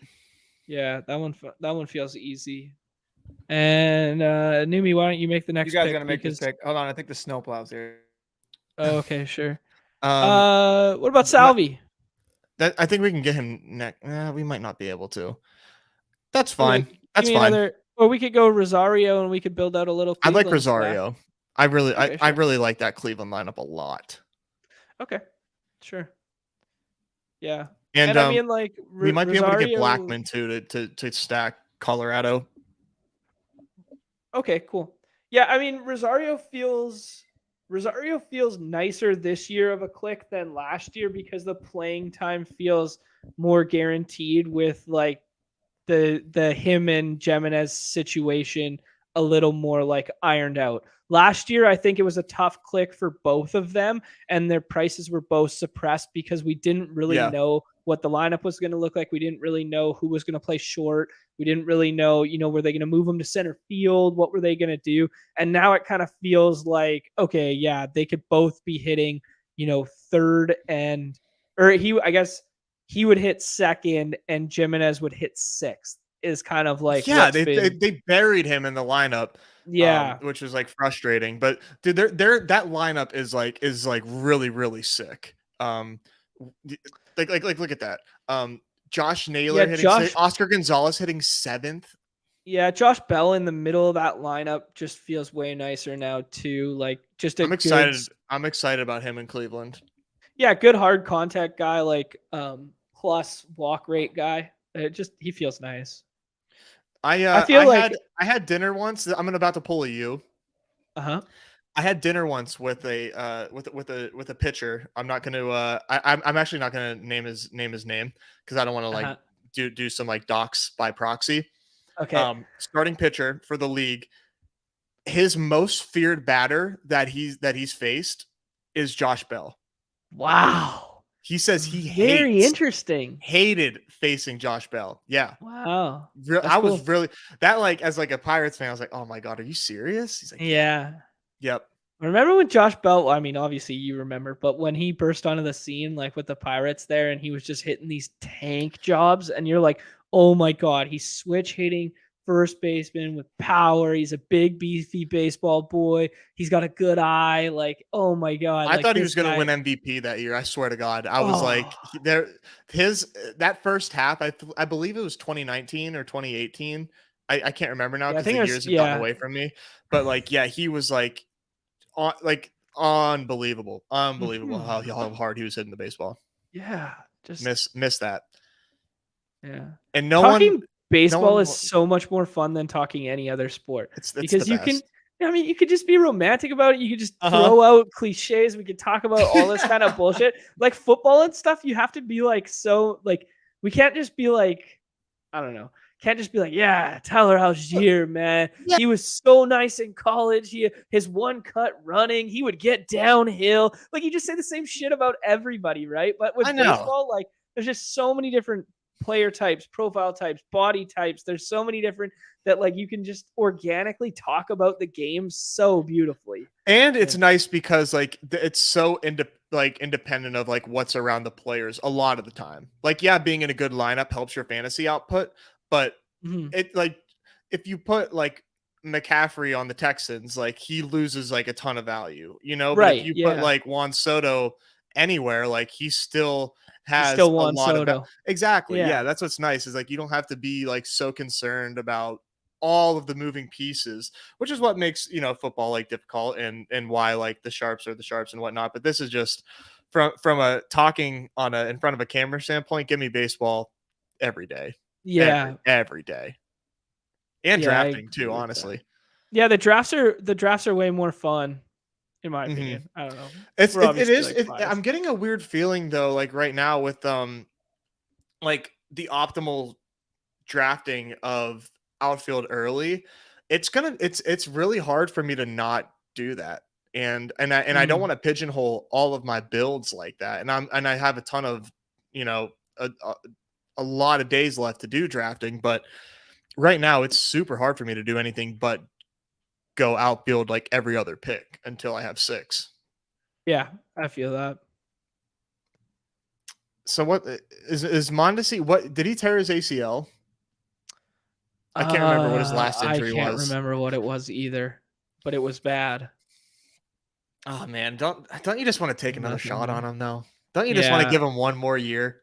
I've been taking him in the last round because I'm about it. I've done it a couple times where it's just like I don't know, like we're talking about a guy who in like roto leagues and stuff used to be a second round pick. Yeah. And now he's free. I don't know. It's so thin, but like it just feels how do you not? Right. It just feels kind of nice.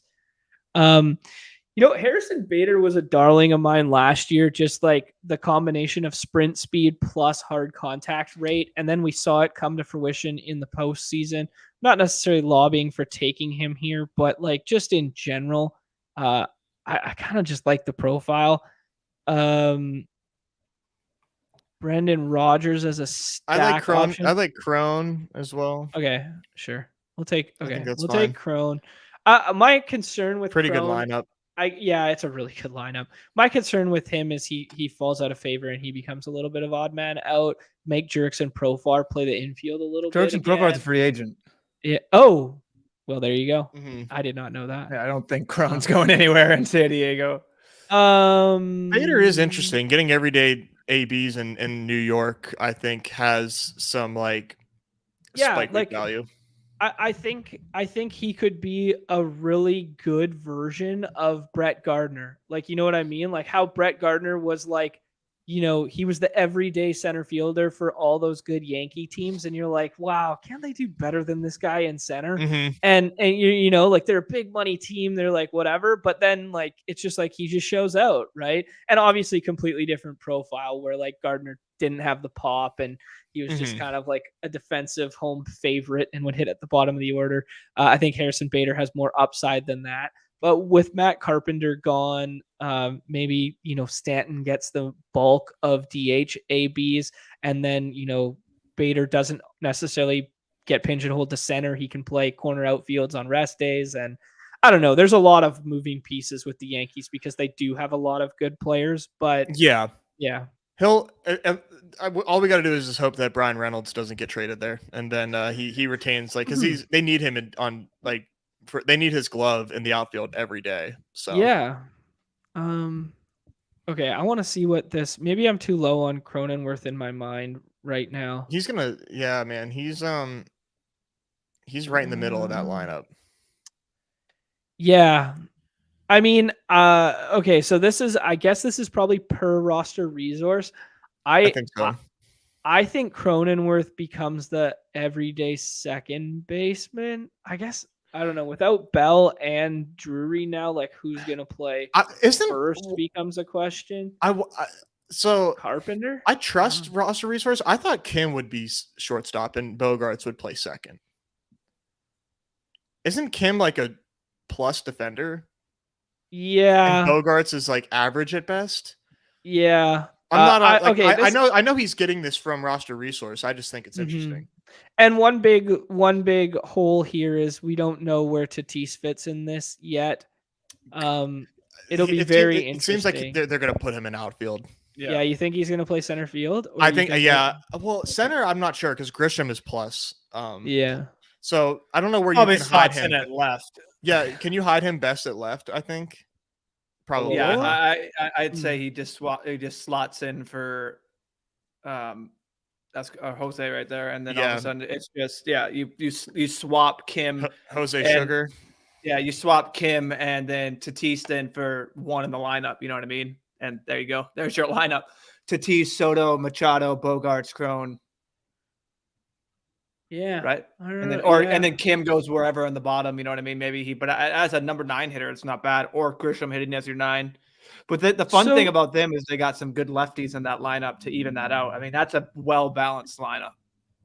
It's interesting for me because you could sit Cron because he doesn't hit lefties well. You could sit Cron against lefties and have Kim play second base, but then Carpenter's left-handed. For him to play first doesn't make sense against lefties either.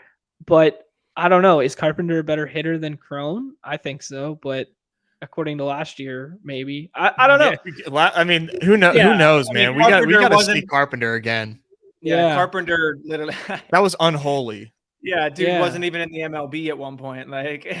Yeah, the swing doctor, baby. We'll see. The swing doctor. Is swing doctor the new Driveline? Is he yo, I like that. Yeah, swing doctor the new Driveline. That's where Newbar is, right? That's why he's getting all this damn hype because he's in Driveline with his shirt off. Damn straight.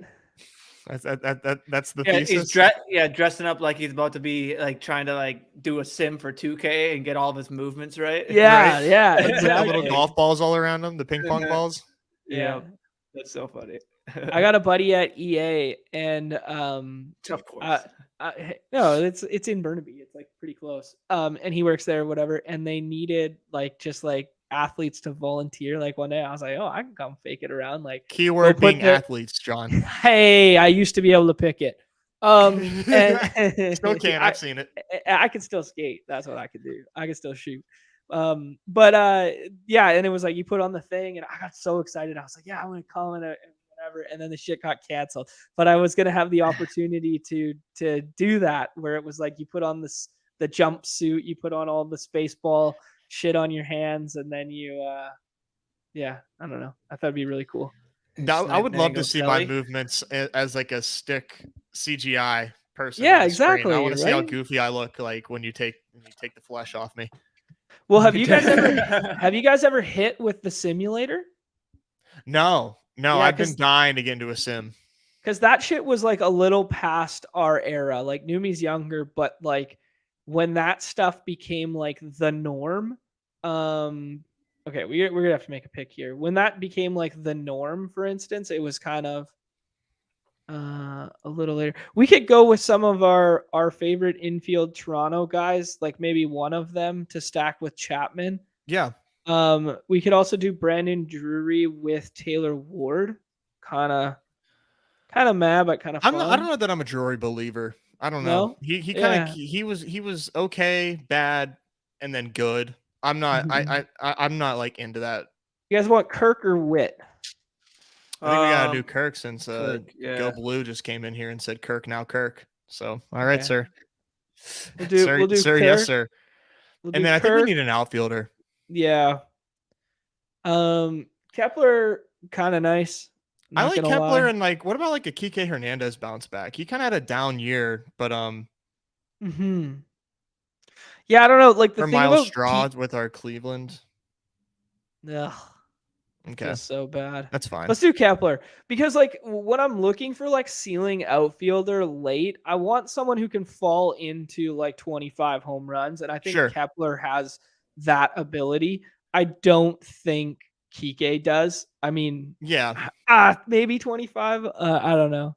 Actually, fun story. I was on the field one day for BP when the Dodgers came here because I had a buddy on the staff or whatever. And I was hanging out with Kiki's agent because he was like down there, and then he came over and dapped us both up, introduced me as his friend and we'd met like 15 minutes ago, like before that. This is my impression of John talking to Kike Hernandez. Hey, buddy, nice to meet you. Yeah, I was just talking to your agent over there. Yeah, I heard you playing baseball today. That's awesome. That is nothing. What it would be like. Oh man! But we love our short kings here. Don't get me wrong. Oh my god, he's a good guy. The fact that he got up here and was talking down to literally make sure that you guys get the point. Did it translate? We got the point. We got the point. Just making sure. Making sure I'm translating. Does Chip have Stott yet? He better, or he's a fraud. What an app! He's got Alec Boehm. That's not Bryce Stott though. Yeah, they love Boehmer over in Philly. Alex Kirilloff. We need. Dude, I like this Randall Grichuk. I like this Randall Grichuk pick. I've been mixing him in. I haven't had to go as high as 200 in this room. You probably have to, but I don't know. Like as Grichuk, as just like a guy who hits the ball hard in a good stadium. I don't know. He was kind of like my back end hopeful third stack to this Colorado thing we had going. Do you hear that Coors Field is the Ford Field of the MLB?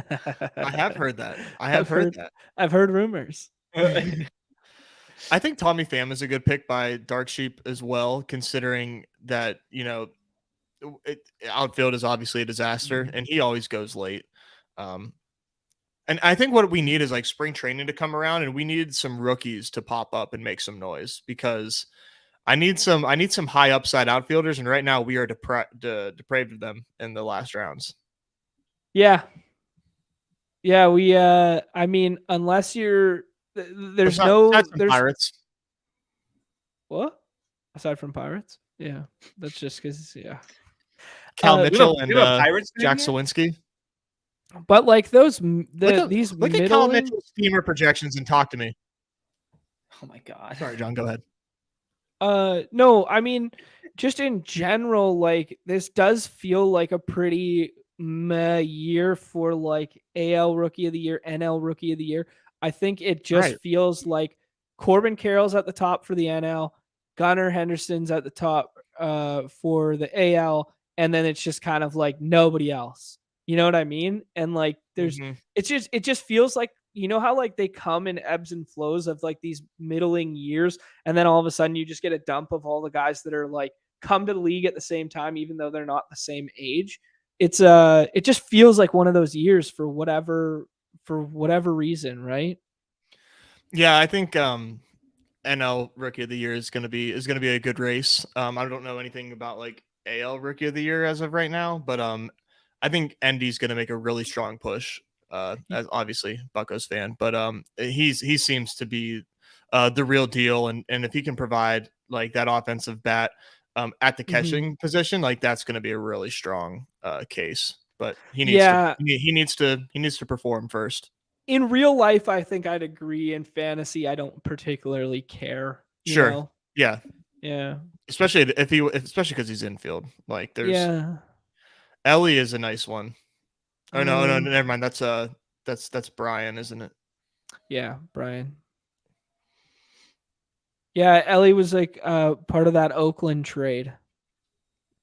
The three-way Oakland trade. I did not know that. Oh no, that's not who I'm thinking of. You're thinking of I'm Story? I'm thinking about Ruiz. Yeah. Yeah. Who I don't know much about. Speed guy. Do we want to take a 6 pitcher or no? We can. Who are you thinking if we do? Tyler Mallett. I like Eduardo Rodriguez on the bounce back. And like all these other guys that we've named like below that Eduardo tier, like the next 4 after Eduardo, I think are also like in play to provide you some usable weeks as well. Or Alec Thomas, like he had some good weeks. I want to stick with our plan here just to see what it looks like. Okay. I don't think adding. I mean, like Erod's like kind of fun, I guess, but adding him to this doesn't feel like it moves the needle. I don't blame you. But like adding a potential NL Rookie of the Year candidate kind of does. Maybe Alec doesn't qualify anymore. He was one of my dark horses for last year to win it. This team kind of sucks, guys, but I mean it's not terrible. Well, what are we telling ourselves here? We're filling up flex. Like flex is covered, but outfield is definitely yeah, that's why my mind leaned in the direction of outfield there. Yeah, it's going to be very interesting to see how Arizona shakes out playing time. I think somebody's like Jake McCarthy seems like he's going to get traded, or he should get traded, or they should take 80 cents on the dollar for him and then just run out like Corbin Carroll every day, Alec Thomas and Lourdes Gurriel Jr. Yeah, he just there seems are a like lot of guys there. Damn, he seems like the most movable piece. I mean, they would get. They just traded Varsho, right? So I don't know. Like they would get a haul from McCarthy, I would think. Yeah, and then you have Pavin Smith, who kills righties, who you can also play in the outfield, and then they got Kyle Lewis in that deal. Alec Thomas on the roster resource. I just had us pick a black hole. I'm sorry. Yeah, no, I put him on my list of guys that I like at ADP right now for whatever, because I was in on him last year as like a dark horse Rookie of the Year kind of guy. But it does, playing time does seem very, very hard to find here. And like, you know, with Gabriel Montero there, and they already have Carson Kelly, like if you keep them both on the roster, one of them can find their way into DH at bats. At times, Carson Kelly was leading off last year, so it kind of muddies things up there. Emmanuel Rivera went on that super hot stretch for, I don't know, 3 weeks in the middle of September last year. How about that? That was wild. Yeah. I mean, they were probably just playing Colorado every night, but still.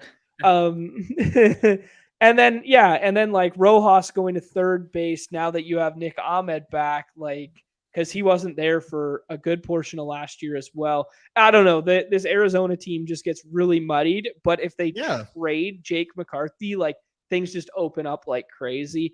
But do you want to go that route, or do you think you're like a contender right now? I don't know. Like this team could be sneaky good, right? Like that's what I'm saying. Like I don't know if they're just like super mediocre, but they have a lot of names that like I'm interested in. Right. Yeah, that's what I mean. But I don't know. Even last year they did a little bit of that platoon heavy approach. So yeah. I don't know. Yeah. Jinx. That was funny. I don't know. We both did the all right. Fun show. Good luck to everybody. Oh yeah, here. There you go. And they just got Longoria. So the sheet isn't updated yet. He signed a 1-year deal to play third base, which means does Rojas move to shortstop? Ahmed becomes a swing rotational Willie Bloomquist style super util, infield util, left field util. I don't know. Like we'll see. But he had a good glove. Real quick, what was Evan Longoria's WRC plus last year? 108. 115. Yeah. It is 115. Yes. On the nose, baby. All right, there you go. Good job. Yeah, that surprises me. I was not expecting that, but that's the Giants for you. I had no idea what I was doing. Hey, you did well. You did. I like the team. Well. Yeah. All right, we'll break some more down. We're gonna do plenty of these drafts going forward. Hopefully, we'll mix in a little bit of NFL chat tomorrow. It sounds like we're gonna slowly get some more good news on DeMar here. So I think that's what everyone in the league is holding their breath on, waiting on. Nobody really wants to get ahead of that. What's Kirk's projected WRC plus? I think it's insane. It's like 130 something. It's like 140 something. 140 something, 141, 138. So I remember seeing like I'm guessing 140 last year. Oh my god, yeah. As far as projected, it's 140 this year. 143. There you go. That's wild. All right. It's a big beefy baseball boy if I've ever seen one. Yeah. Everybody go in there and try to capitalize on a little SGA value before it's all gone there. It might already be all gone. But if you get in there. Nez Nuggets coming soon to a theater near you. We'll set that up. Give it a week. Yeah, we got to let this guy hit the treadmill for a month before he could take down those Nuggies. Nothing else to add. Everybody, good luck tonight in those contests on Underdog. If you're not playing on Underdog Fantasy, what are you doing with your life? 100% match deposit up to 100 USD with promo code BADGE. Mr. Goodboy is here hanging out in the background, ready to go. For Numi, for Nez, for myself, we will be back tomorrow. Everybody's favorite time of the show, the end. Hit that like, subscribe, follow, please. Peace.